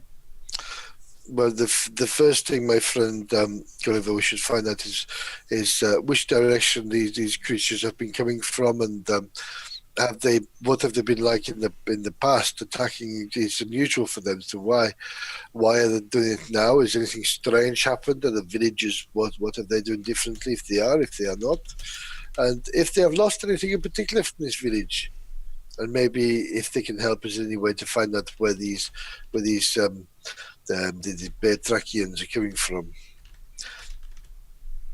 That's my personal opinion. But Bartleby, what do you think? Exactly what I would have said. I thought that was our agreed upon goal. I mean, I was more concerned of how many people were actually taken and what ages they were and whether or not there was anybody with disabilities or anything like that. Because did they just take the disabled people?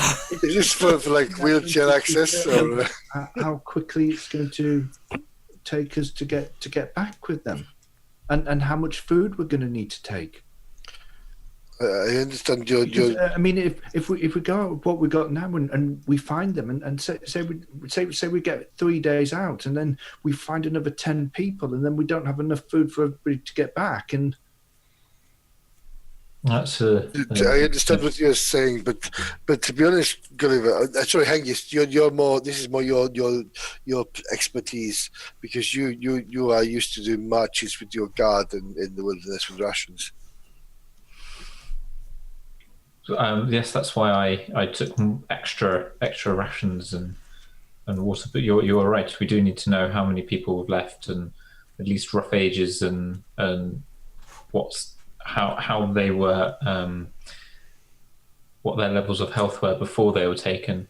So you're right. If there is sort of like older people that have been taken, it will take us longer to bring them back, or younger, particularly younger children. It's obvious from the homesteads that they've. That the frog people have been attacking them.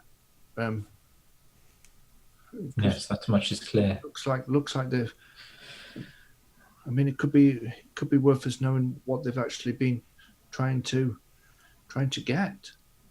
Yes, if they're just after people, or if they've been taking livestock or other loot as well, cooking implements or anything that could be of value or use to them. It would be useful to know.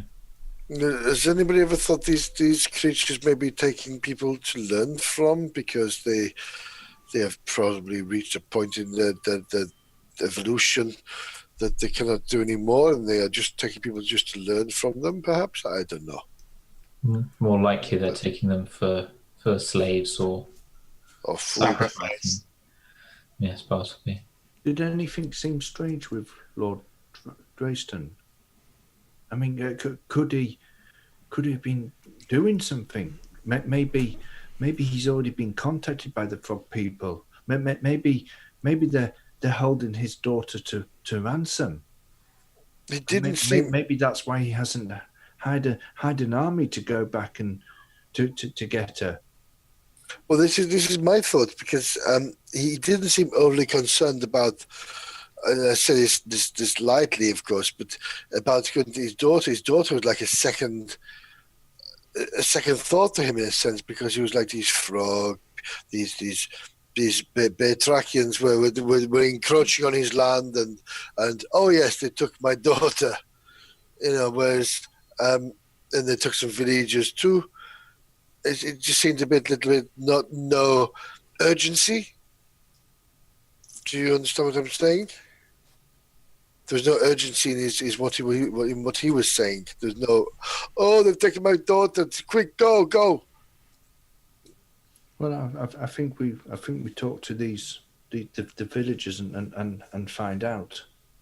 Okay, then. So you've mentioned. I mean, probably the two things out of all your conversation that the villagers might be able to help you with was how many of the villagers were taken, what else were taken, and in which conditions were the people. Yeah. Okay. Yeah, because That's the most the important. questions like which direction did they go, they're going to point back towards the frog fence. Yeah. Yeah. So Okay then. So And we can probably clearly follow the scorched farms, couldn't we? yeah. So So Gulliver, make your influence roll, please. The other thing that Gulliver wants to do, he's going to be watching them carefully, the answers, that to see whether or not they might know more than they're actually letting Okay, on. so roll influence first, and then roll insight. Did you want, Sugarbook, did you want us to give you our percentages? No, it's fine. Need you. And Don't insight, need you. insight as well. I don't need Insight your as well. stinking little percentages. Okay, so these are the pieces of information that you get from various people. The first house that you go to is somebody called Mary Rose. She seems to be quite young, but she's already got sort of like 3 kids around her legs at all times, and she talks about the Toad Men being led by a hooded man with terrible magic powers. and who led the assault and summoned up great fire, balls of fire that whacked into the houses. She also goes on to tell you that hundreds of toad men pushed their way out, and over 50 townsfolk were dragged. And she actually remembers seeing Briar being dragged off into the swamp by this hooded magician. The next house is owned by somebody called Microb, and he talks about the toad demons all having magical powers as well as the hooded one.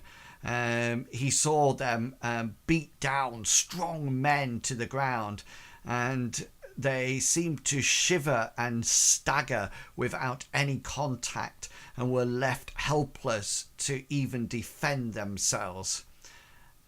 Then in the next one is an old woman called Lucianne, and she sort of like mentions that it was only females be taken by the toad people, and that there was near on more than 20 women being dragged off screaming.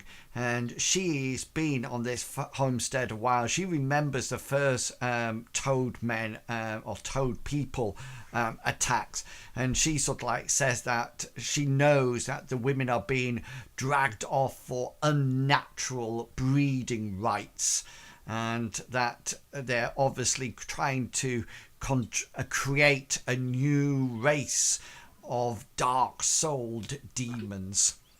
And the next one seems to be a man who's sort of like leaning at the fence, who almost quite nonchalant about the whole affair. And he mentions that the way he's seen these half-human, half-toad demons infiltrating the town folk and the main house, and how they're being used as spies. And he's known this for a long time, and he talks about one that's been going before, and how he's seen these half men and half toads around. And the final one, somebody called Sam Foster, talks about huge demon monsters taller than the houses smashing the roofs off and picking up and reaching inside and picking up people and swallowing them whole. And it's sort of like talks about how they demolished everything and how they ate hundreds of town folks, and how well he remembers it, etc. You think, Gulliver, that all those sort of like stories, you think all of them, you think that they think it's true? Okay, as the people are sort of like describing as they're talking, the one thing that Gulliver wants to ask, especially on the first two that did mention the road magician, he wants to ask them whether or not they could remember the colour of robe that he was wearing, to see whether or not there's any... Yeah, they refer to the hooded one, and they seem to sort of like bring forth all these wonderful description of it, you know, that it was a black robe in deepest darkness that drew in the light around them, and even birds and small insects fled away from the life-sucking blackness of the robes. And do they both give the same, not exactly the same description, but do they both describe it as a black robe, or is the second? No, they both say it's a black robe. Okay. And the other thing that Gulliver wants to ask them, as they're describing it, he wants to ask them whether or not they actually saw it themselves, saw what they're saying themselves, or whether... Yeah, they all start off with saying that, oh, I saw You know, they're talking in first pronoun. They don't seem to be relating somebody else's recount. They're saying what they saw.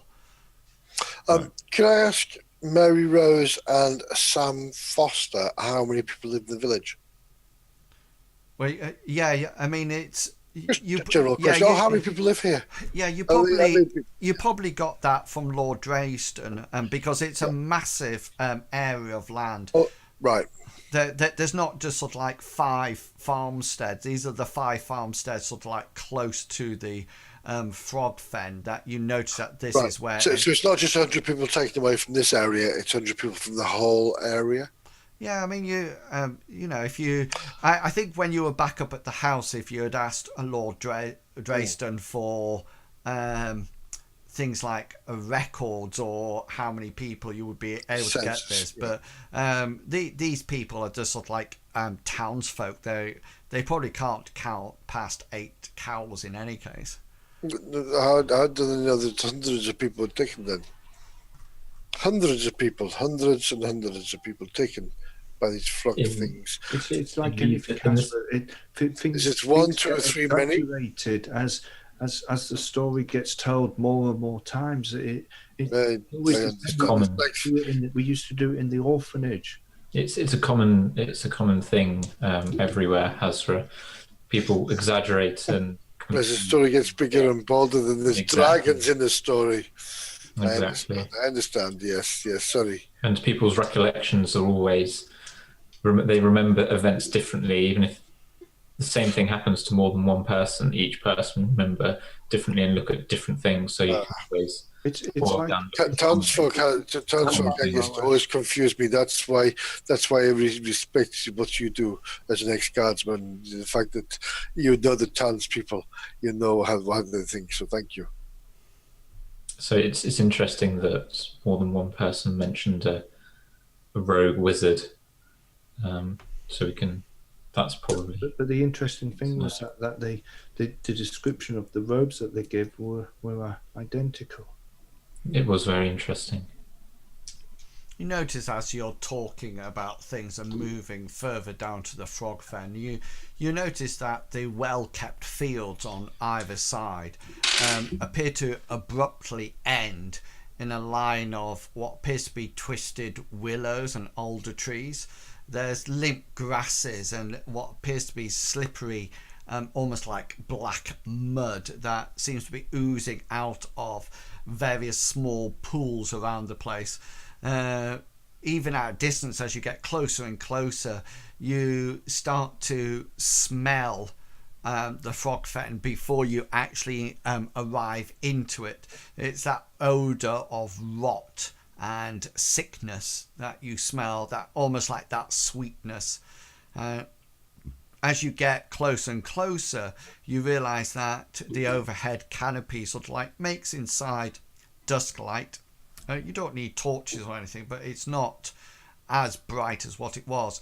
And the other thing that you notice that as you get to the edge of the swamp, the Frog Fen, where the road ends, it's quite obvious to everybody, you know, where these people came out and in, and it looked like there was once almost like a narrow path going into the Frog Fen, but now it's very wide, and you can see on the ground, everybody can see this, there's numerous sort of like sways of vegetation pushed to one side and branches broken, and it's quite obvious that they didn't come out one by one along the path. They obviously came in and out via quite a substantial number.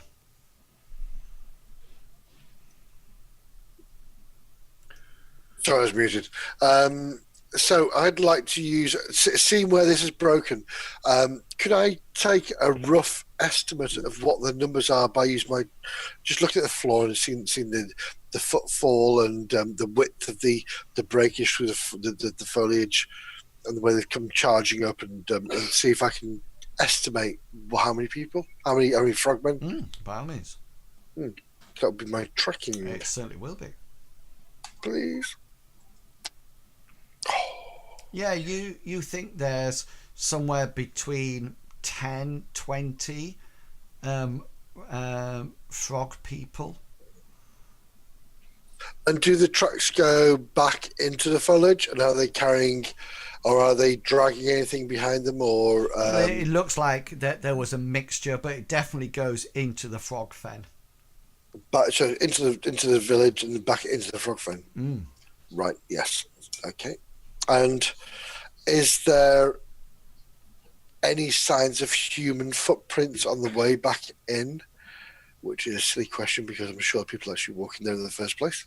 Yeah, you can just, there just seems to be a multitude of footprints and broken grass and things like that, and twigs and things like that.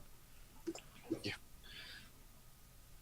Well, there's nothing else for us. I think it's time to start our way following the tracks. Try and reach the poor villagers and the Lord's daughter before it's too late. Time is of the essence. I do think you're right, Hengist, my friend, and I'm glad to be alongside a noble person like yourself with your experience in the guard. It will play us forward. Okay, so you head into the frog fen, and there's several things that come to your attention straight away. The first things that you notice is that the temperature becomes a lot warmer within the frog fen. It's almost like humid and almost like airless. Everything seems to be very still. There seems to be no wind blowing or anything like that, and everything seems to be very much of a rotting nature. You also notice that the grass and plant and vegetation, as you go through it, if you've got any exposed skin at all that would come into contact with it, you notice that you start to get what appears to be red welts or sores on it. They don't look serious. It's just a bit like vegetation slapping or cutting of thorns and things like that.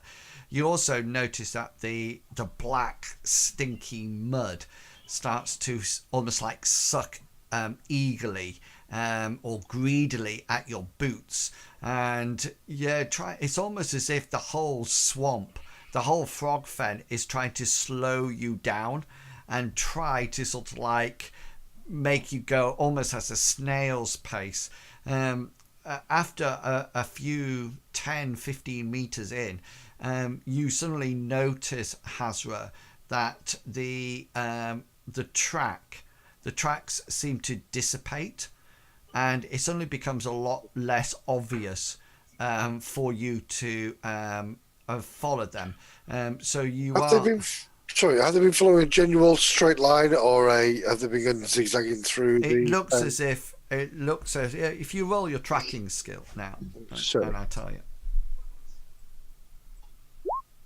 Oh, nice. Yeah, so it looks like they came to this point as they came into the frog fen or out. As they're coming out, it's almost as if they've joined from different directions and come out. Right. And it's almost as if now they've gone into the frog fen, and at the last moment they've started to spread out. To follow the main track, you've picked it up with that tracking roll. You know roughly which direction they are going in. As they're walking, as we're walking through there, Gulliver's going to walk up alongside Bartleby, and he's going to say, "You're very quiet, Bartleby. Are you trying to remember where you remember Bria from?" Precisely, Gulliver. You a mind reader? No. It's just that you seemed concerned where you had seen her from. Indeed, it's something that's stuck in my mind. I can't quite get it out. Sure, I've seen her somewhere. I normally find the best thing to do is to think of something else, and then all of a sudden it would come to you. Clear your mind and think of something else, and then and then all of a sudden it'll be there, and you'll go, oh, I remember now. Perhaps, Gulliver, perhaps. Or perhaps I should call upon my goddess to reveal to me the secrets that are hidden in my mind. I think my way's probably a better way.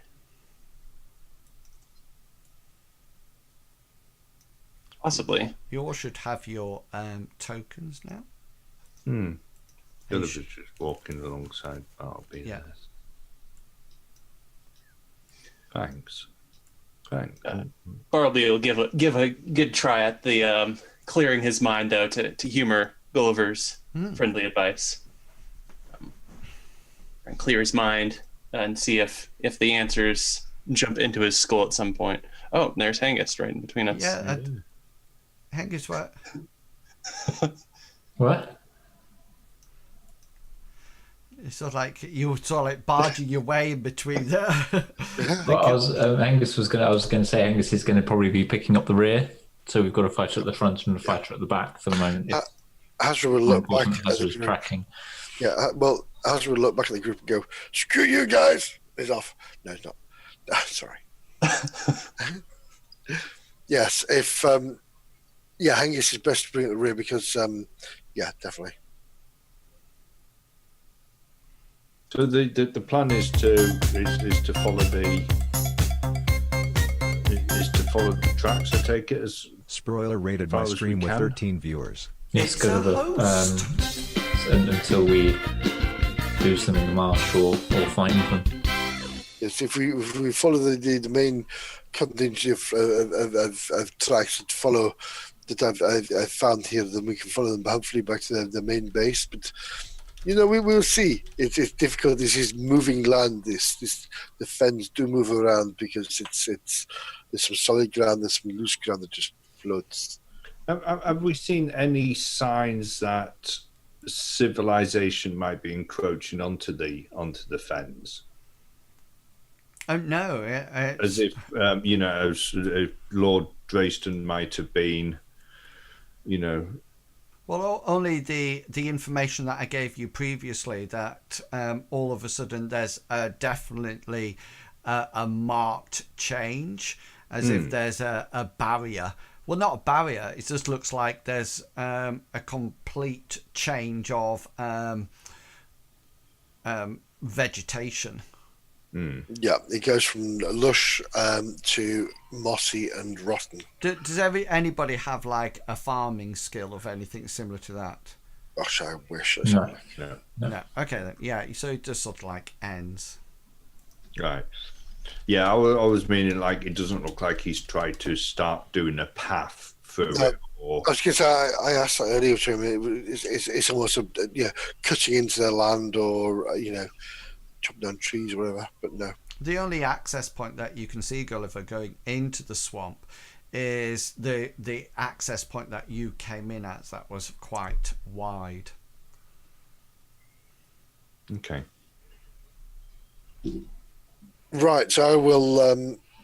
Hazra will look at the ground and still follow, hopefully, the tracks that he's been following. And yeah, are there any human tracks in this? The tracks he's following at the moment, or is it still is it a mixture? Or Yeah. Well, roll your well, that's the tracking skill that you have rolled. So, is the plan just to keep following these tracks until something happens? Keep it alert, but follow the tracks until we find out where they go. I think, but also watching anything around. Yeah. Okay, cool. Club drawn, just in case of danger. Yeah, so you sort of like head off into the swamp. Hazra seems to be following some kind of track as you sort of like move in, but you notice that the trail's no longer going in one single direction. It seems to be twisting and turning left, right, and centre, and you're not too sure where it seems to be going, and you're even getting the general feeling that things are not you almost like feel you're going round in circles. Yeah, could you all choose a number between 1 and 4? I'll be number 1, thank you. I'd like to be number 3. Every time, Medivac. I'll be 2 then, please. Thank you. Sorry. Do you want number 3? I'll swap you. No, it's fine. No, I want 2 now. No, Are you sure? no, moment's passed. Are you sure? Okay. Who was 3? I was 3. Okay, cool. Yeah, so everybody's sort of like marching through, and Gulliver and Bartleby, you're sort of like having your discussion and about what's going on, and Hazra, you're sort of like keeping notice to the ground. your tracks as you get, and you come to this almost like this fork in the road, and at this point I need you please just 1 second.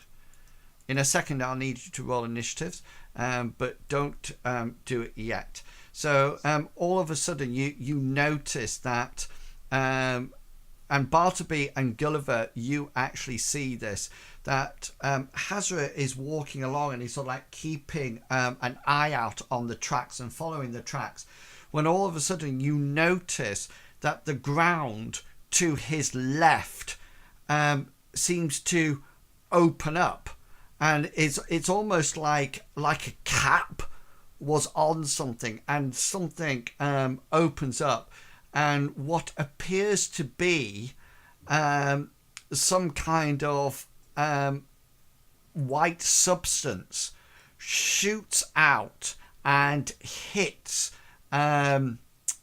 Hazra on the, let me just roll my 1d20, on the 14. Where's that, Hazra? Muted.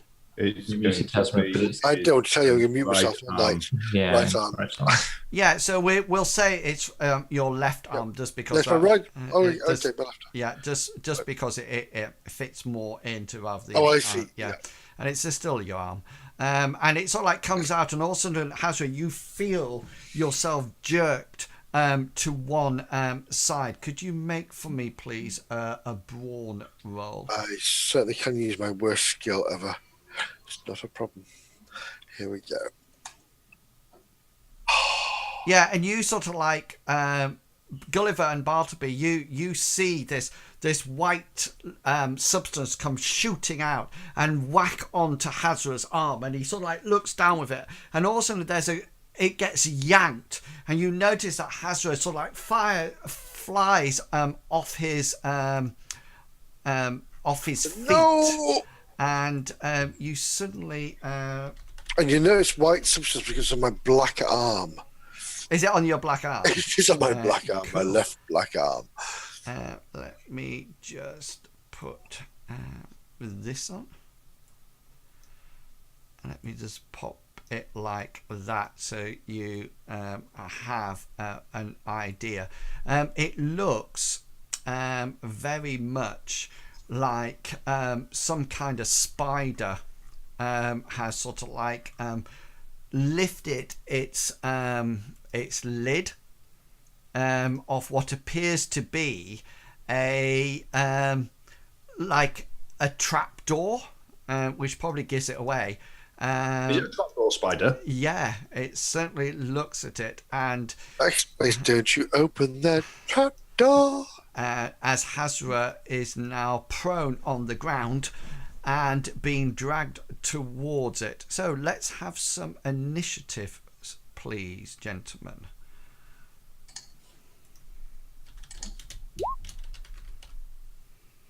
Yeah, big 11. And Hengist in there with the 14.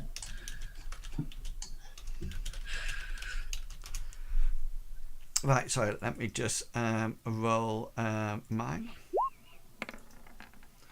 18. Bye, Hazra.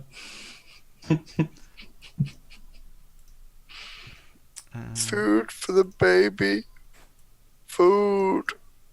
Babies. Spiders have babies, plural. Yes, they're going to implant them in my stomach, and when they break out, they would eat me alive. Well, it's beautiful. Oh, you can be the Birth mum. from rebirth. And from now on, I shall be called them. 18. Okay, let's just move these around. Gulliver and Hengist, who has the I have 12. Gulliver will. cool. Let me just remove that one and put that one in it so I can see it. Say again, sorry. So Gulliver will go first then. Yeah. Okay then. So this trapdoor spider sort of like opens its trapdoor and shoots this web out at you, grabs you and pulls you in, and then on its first turn of the round, it finishes pulling you right there. I'm trying to find my battle music. Oh, there it is.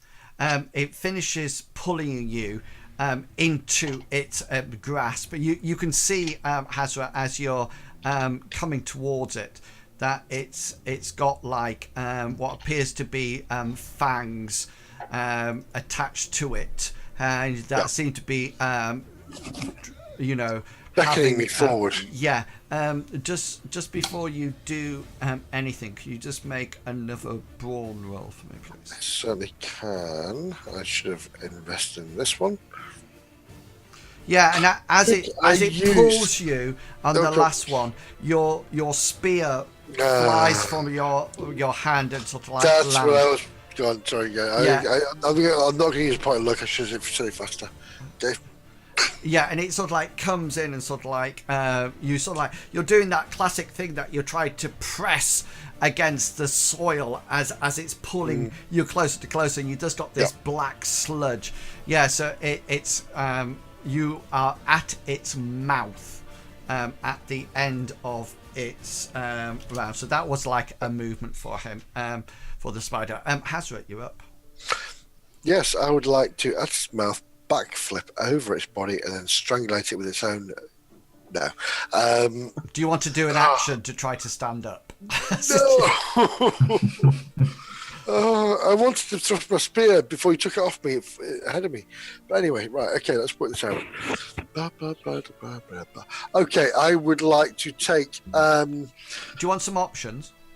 No, I'm going to take a Well, step then out I here. give you I would like to kick out my legs and Okay, just try yeah. to So fight roll unarmed combat. unarmed combat, which is my worst combat ever. Oh! Shut the front door. Yeah, just so you know, this would have been a hard skill because you're prone on the ground, but that still does hit, and you kick out with It's your nighttime. This is the Amriel shining on me. you kick out and whack it. Yeah. I need a location, please. Special location and damage. I would can't like to impa- thorax and damage, which is going Are you to doing? be, Are you going to choose location then? sorry, do we cough? Yeah, I am going to do. Yeah. Yeah, I think it's 1d3 for. It is indeed. Yeah. I would have done flurry. Unarmed damage is going to be. Oh my god, I can't see. What is my unarmed damage? I don't have it on my sheet. We just said it. 1d3. Made it So it's better. Oh, shit, 1d3. Oh, my 1d3 apologies. Sorry, I was. plus your damage, plus your damage modifier. Yeah. Which would be damage modifier is. Oh, yeah, that's cool. Ready for this?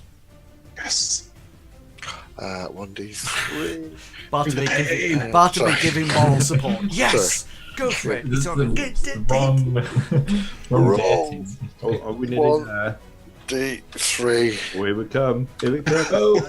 Oh! So, So worth rising for. Where was that in its? It's thorax, number 2. Yeah. 2. Sorry. the Yeah. armored bit. Bounces off him. It's like, panic. The armored bit. So The armored bit, and it just absorbs. It's more of a panic flail. Yeah, you sort of like whack it, and it just sort of like hits the chitin shell, and it's sort of like almost like hisses more and sort of like opens its fangs. As long as it mouth. deflects its fangs away from me, I'm happy. No. Was that still classed as a critical then? Say again, sorry. Is that still classed as a critical on his unarmed? No, Or because it would was a be hard two? roll because he's prone. Right. Okay. So can you see at hard, it's not critical. Right. Yeah. Okay then. Gulliver, you're up. Gulliver, seeing what's happened, he's going to cast a quick cantrip. So pointing at the spider with his two fingers crossed, you hear him say "Erit" Okay. as he casts that spell, Yeah. and the roll is Endurance. that, Uh, which I'm going to use a point of luck to re-roll it. okay. Cool. Yeah. Is it endurance that I roll? Yeah. Yeah. There you go. Oh, Yeah. No. He.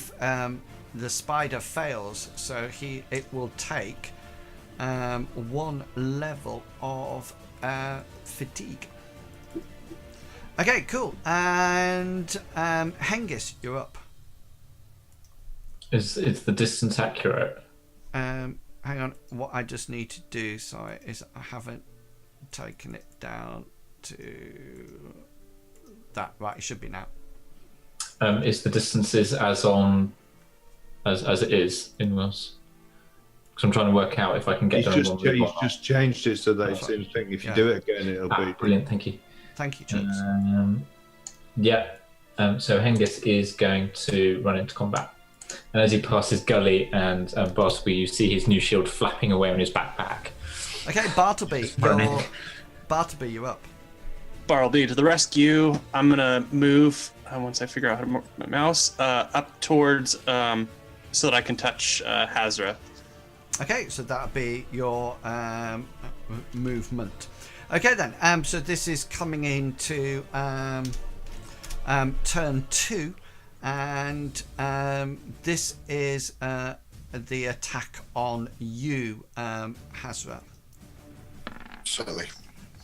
Yeah, it fails due to the tiredness. Well, it failed in any case, but it tries to take a bite out of you, but you just manage to sort of like shift out of the way as it sinks its fangs down and sort of like bites just the ground. Hazra, you're up.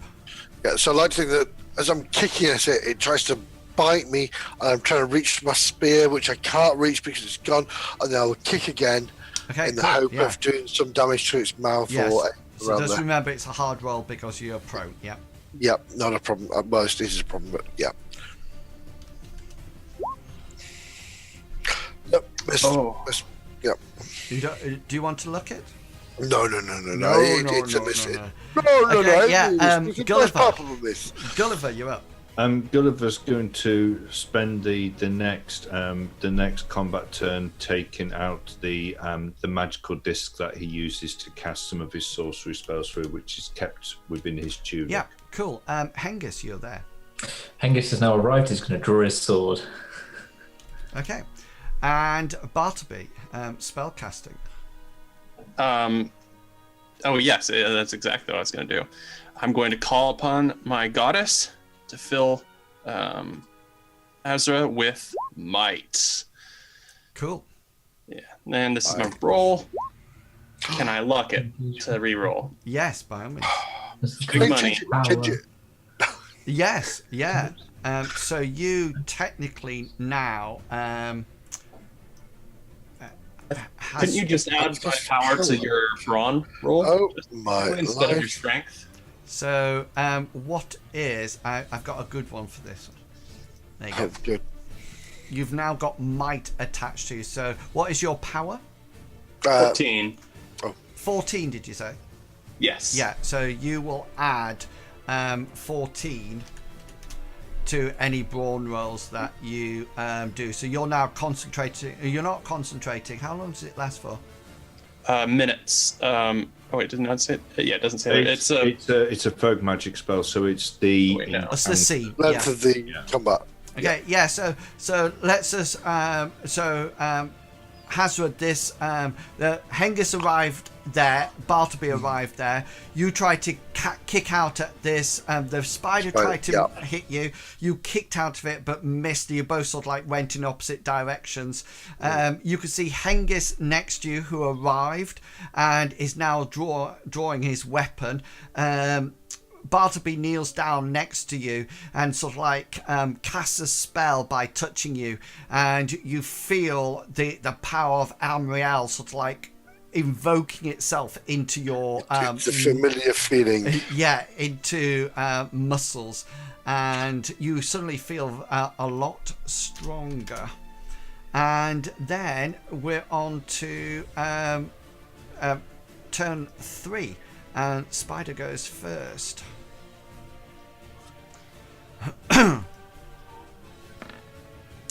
Which it hits, and it will be hitting you in what's your hit locations?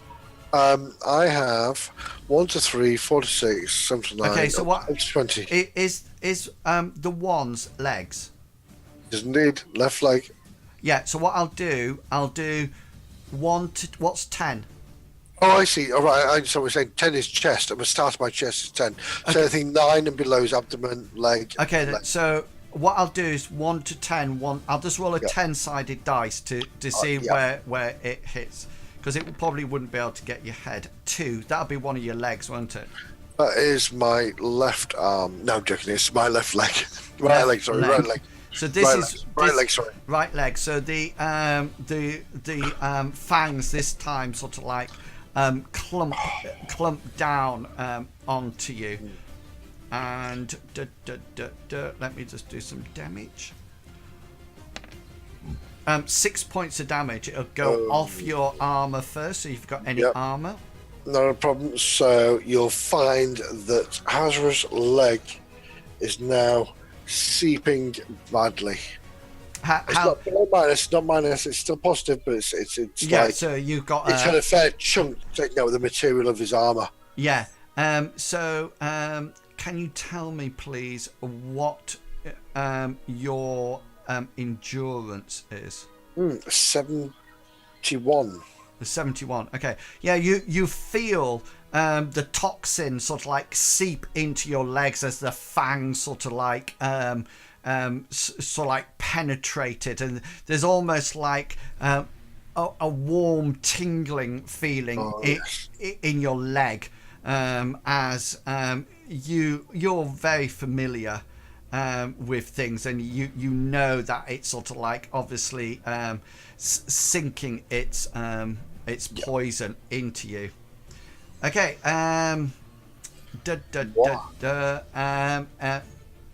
Yes. Hazra, you're up. Yep. In which case, as he's biting my leg, I wish to try to again just attack its head, just hurt it. Okay, yeah. Roll your unarmed combat then.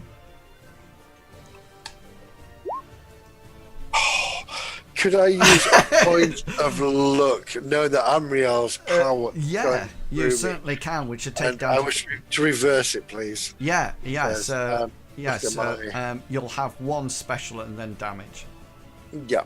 So my brawn comes damage, doesn't it, or not? No, my No, does because it everything doesn't do except damage. Oh, is it? Oh, sorry. Right, so no effect. Okay, this might not work in that case. Then. I'll go thorax again. It's 1d3, isn't it? Yeah.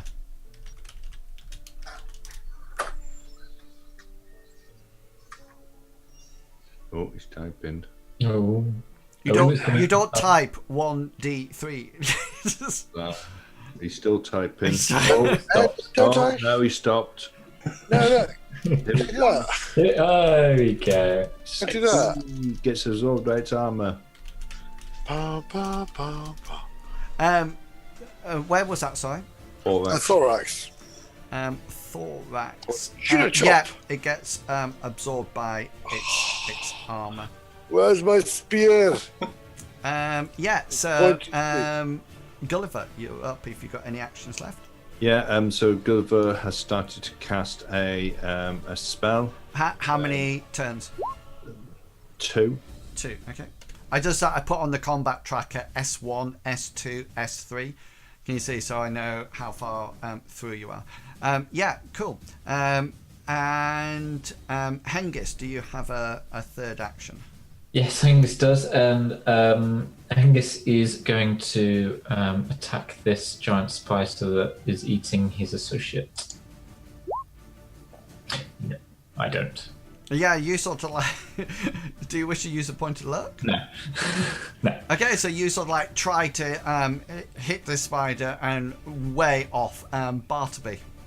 I have no actions, but thank you. Excellent. Thank you for thinking about me. Yeah. So that's back to. I want to seeing that this spider's just take a big chunk out of Hazra's leg. I want to buy another action at the end of that one. Oh yeah, cool. And that'll be spell casting too. For my spell to come off. Yeah. So this is the roll. Oh, nice. That succeeds. By the way. Excellent. Oh, Wow. now I think I get something nice because I think you don't get. Is it a spirit? Is it a sorcery one. Is it that it takes less? I want. No magic points, isn't it? Critical works, but only critical spell works, but only half the magic points are expended. Yeah, so nice. It's only one rather than the two. Sweet. the two. So this is when it's really annoying that spells don't get specials. yeah, Yeah. or You hear Hazra singing, or- "Somebody save me." Yeah, so the tendrils of darkness sort of like flow. not darkness. Sorry, water. Grey smoke. He's Grey not smoke evil. with water. Yeah. Yeah, they come out from the amulet that he's holding and weave in between the other two, Hengist and Bartleby, and end up wrapping round the spiders. 12. Let me have a look. Yeah, one of its front legs. And the damage is going to be, I think I'm 1d8 now. Did that not work? Obviously not. 12. No, it didn't. Yeah, 1d8, 12. Yeah. Yes, I should realise That worked. sorry. Does it Well, two bypass? plus. Does it bypass armor? Worn armor does not protect, but natural or magical armor reduces damage as normal. So how much damage do you do? 2. 2. Yeah, it's sort of like it tries to permeate its chitin exoskeleton, but your magic's not powerful enough to seem to get through its natural armor. So now we're on round 2, turn 1, and it's trapdoor spider's turn. Yeah, which obviously the whack of the rack spell is actually putting it off, because it tries again to try to eat you. Oh, I could use a point of luck. No, I don't have it, don't worry. Get your math. Do it! Okay, so it tries to bite you again, but fails. Hazra, you up. I am going to. I'm still wrapped in this web, but I'm getting a little bit panicky now because I've hit it a couple of times and nothing's happened. So I'm going to try to evade to the left, away as I roll away. Okay, yeah. So you need to To roll myself. Okay then.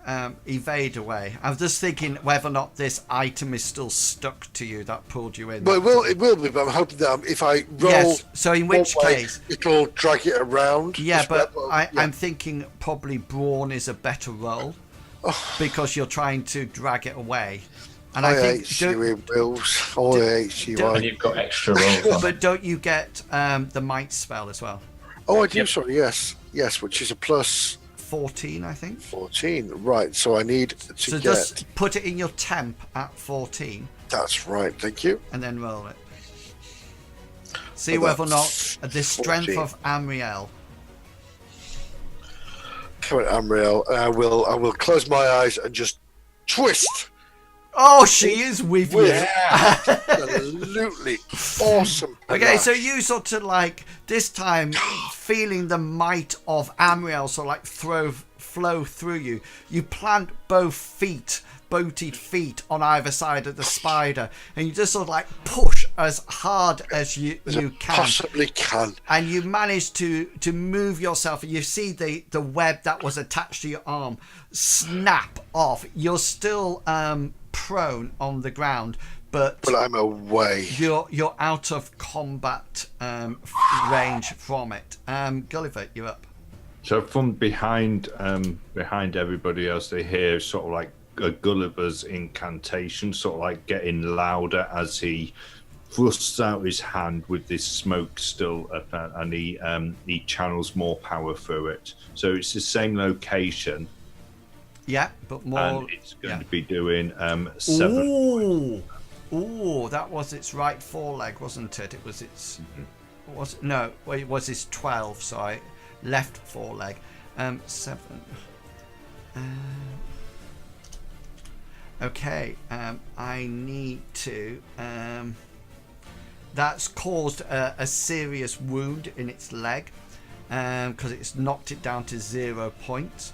This time there was a crack then. Yeah, definitely a crack and a snap. And he needs to roll a endurance check, which is coming now, which is actually hard because of the fatigue from you, Gulliver, which it fails. It fails, and you notice that it passes out and dies. No, that would be on its chest or abdomen. Or head. Its leg sort of like cracks, and it just sort of like falls back, and you notice that the other sort of like spider legs readjust itself as it sort of like takes the blow. Hengist, you up? Hengist is going to attack this spider with his sword. Cool. Yes, he makes it this time. Yeah. You'll have special hit location damage. Yep. He will use Impale. Okay. So that's worked well on previously with spiders. And you want to... Oh, sorry, no, hang on. You wanted your location, didn't you? Yeah, location first and then damage. There you go. Okay, so this is its one of its... That's a D12. Yeah, it's it's a a D12, isn't D20. it? Yeah. Sorry, I thought I picked D20. Thank you. 10. Yeah, this is its other leg at the fort. Yeah, Okay. so roll 2 lots of And damage. the second lot of damage is 3, so I'll go with the 7 if that's all right.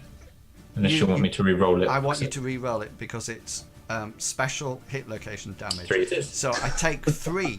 Yeah, which glances off its chitin shell. Okay, that's Hengist and Bartleby. You're up. Do I have any reason to believe that there's any poison or malady on Hazra, or just that he's wounded? You can see that there's he's taken a wound to his leg. Whether or not he's poisoned, you're not too sure. You're also aware that this spider is sort of like very close to you at the moment. It's not in combat range, but it could soon be. I trust Hengist to keep me safe. Am I within touching range of Hazra? You are in touching range of Hazra, yes. Then I would like to do this little prayer. Have Amriel fix somebody's error, and Oh wow, you're on Ow. form tonight. I was touched by a priest once. Yes. What? Do you just have a minor wound? Yeah, it's minor at the moment, yes. Yes. It's now being brought up to full by the My power life. of Amriel. Hazra would look at his leg as it just closes up, and this is fang marks, just the skin comes back Yeah, out, this and pure skin again, and the material of his armour repatch itself. No, that doesn't happen. Yeah, but I that's a think different prayer. that's a different prayer. But one thing you do notice that as the power of Amriel sort of like All this seeps in, ooze comes out. yeah, This all white this sort of like ooze of- clear venom, the sort Yeah. of like as if you're squeezing a spot or Oh, something. It does sort of like eases out as the power of Amriel comes through. Okay then. Yep. This is turn 2. Round 2. I'm going first. Let me me just roll this roll. Yes, so it looks like the spider's trying to retract itself back into its burrow that it came out from. It tries very hard to get in there, but it fails to withdraw from combat. Hazret, you're up. I would like to stand up, please, while looking in amazement at my leg and Bartleby. Yeah, okay. Both of them look amazing. And Gulliver. So Gulliver should be able to now change location of his rack. Cool. Rack spell. So this time it is going round the spider's 5, whatever. That is. Yeah, one of its other legs. One of their legs in the middle. Yeah. Okay, and again, the smoke crackles with electricity as it takes 2 points of damage. Which doesn't go through its armor. Warning shot. Warning shot. Spell done. Hengist, you're up.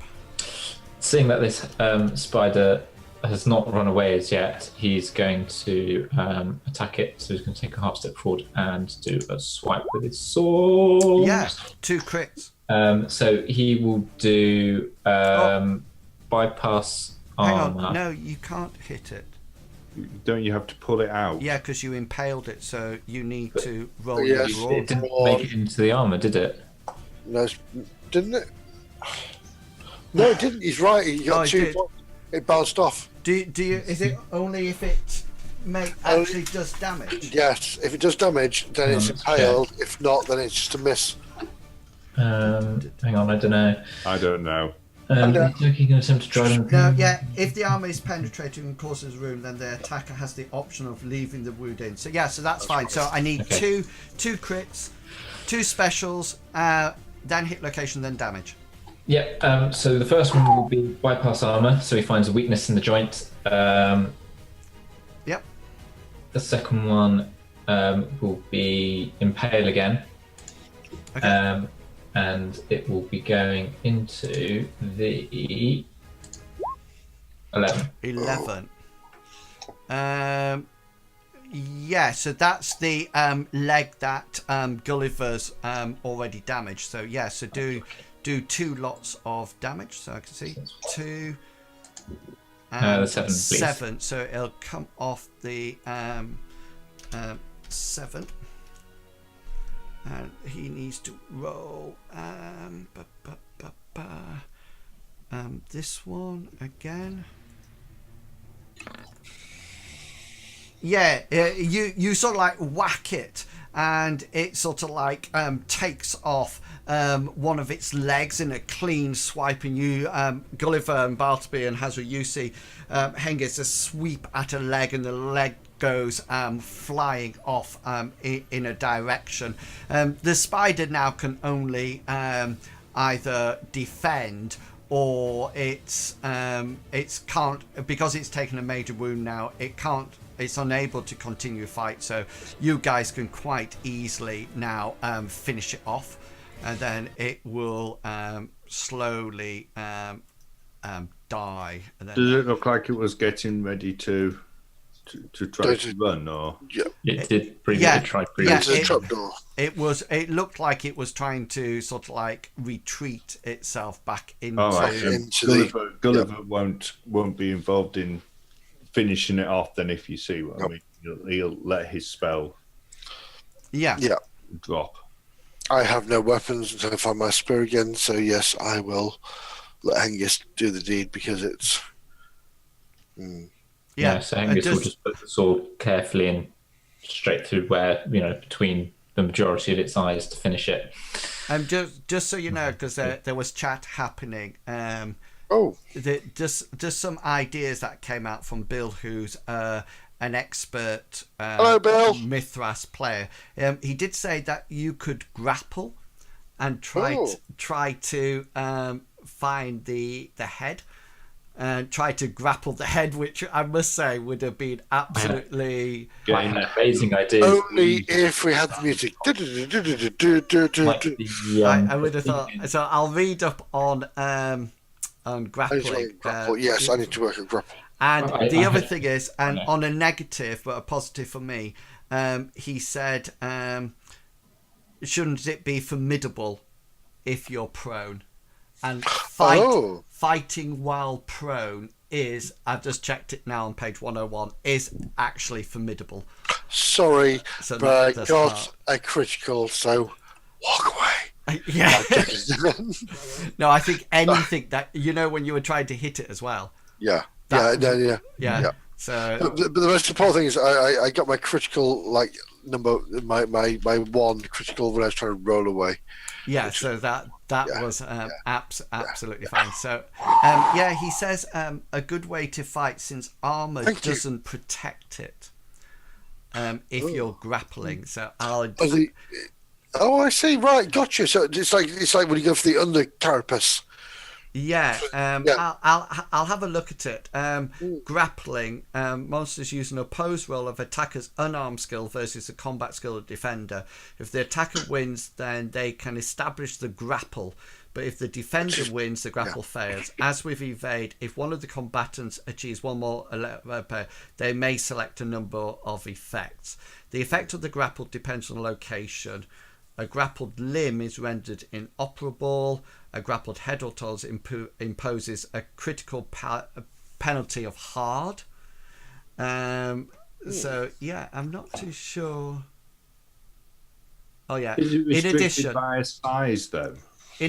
on this, following turns, the grappler may make unarmed combat to inflict damage equal to his damage modifier on the body part of crushing, twisting, and strangulating it.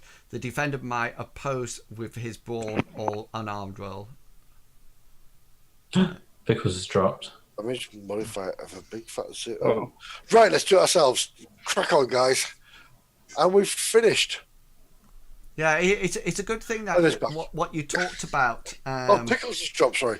Yeah. I don't know what happened to my. Sorry, I thought in Wales has dropped. No, I'm still here. No, I said Pickles. Oh, sorry. I'm deaf. I'm old. I'm mute. I'm blind. Still here, I think. Nose is bent to my eyes. I win. Has your cat knocked your webcam? I don't think so. Let me check my settings. Well, listen, there's no real problems because it's gone 10:30. It's 22:11. So that is the place to actually end Yes, it it's back. tonight. So how many more trapdoor spiders are actually lurking along this? Well, I tell you what. Do you know what I'm going to do? I'm going to track from behind. Yeah, you're going to let Follow the tracks in front of me. You guys walk ahead. I'll follow your tracks. yeah, you'll be able to find it. Absolutely fine. Yeah. So you pick Hazra. Just to let you know, you'll pick up your spear. Yeah. Ready for it. So yeah, guys. So well done. You're on the way to see whether or not you can rescue the townsfolk from the frog fen. Does anybody have any announcements ready for that they want to say to people at all? I'm too young to die. You were too young to die. That's right. I want to wish everybody 22 who's now. watching a Merry Christmas. That's I really echo that good. sentiment. Oh, That is a really. And I'll tell you what. I'll do that. Look at my little nose. stop it. That's my wife. Stop embarrassing me. Do you know even Green Woman? Yeah. God. Sindra says same to you, and so does Justin. Says happy holiday. So yeah, we will be back next Saturday with this, which will be what date?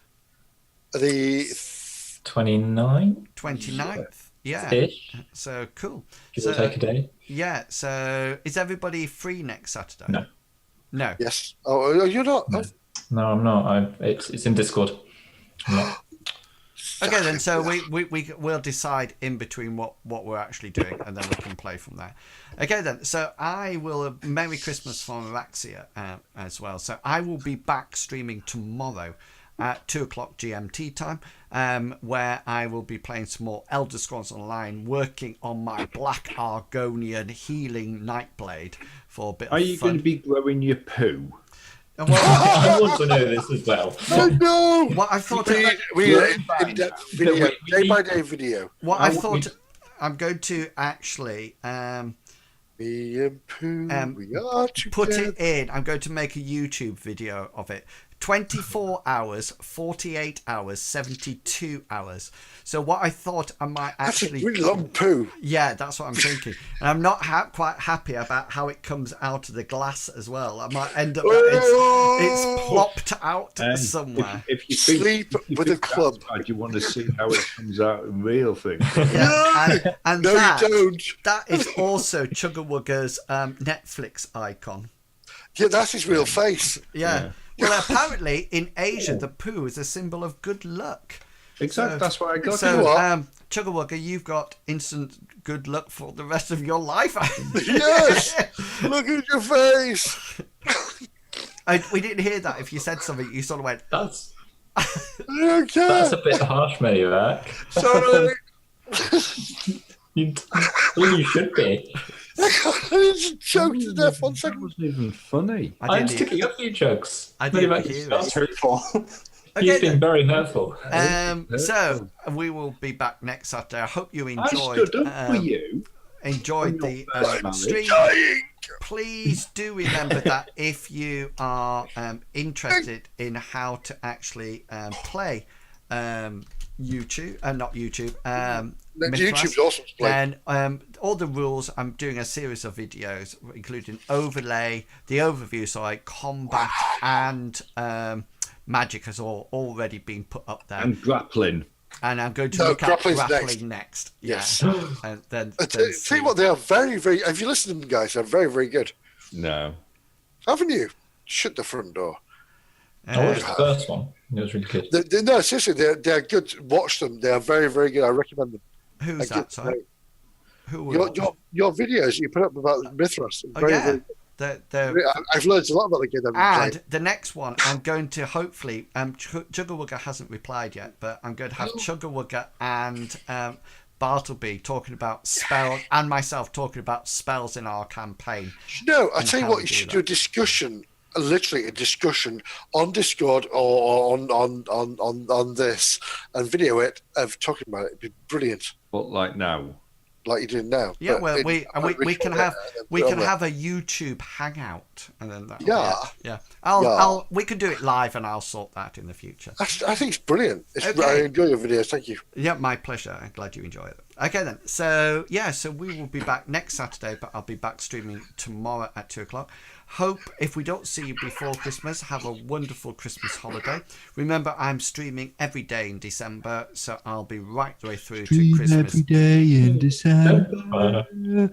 Every day. It's- I'll be streaming, I'll be streaming, I'll be streaming each day. Or stream every day. Happy in Christmas December. to you. Hashtag Happy stream Christmas us. to you. Excellent. Okay, before we're going to head off now. So thanks a lot for coming Very along backspeed and drink. joining us. I hope you enjoyed it, and we will see you all next time. Have fun, guys. Bye. Thank you. Bye. Have a lovely Christmas. Bye.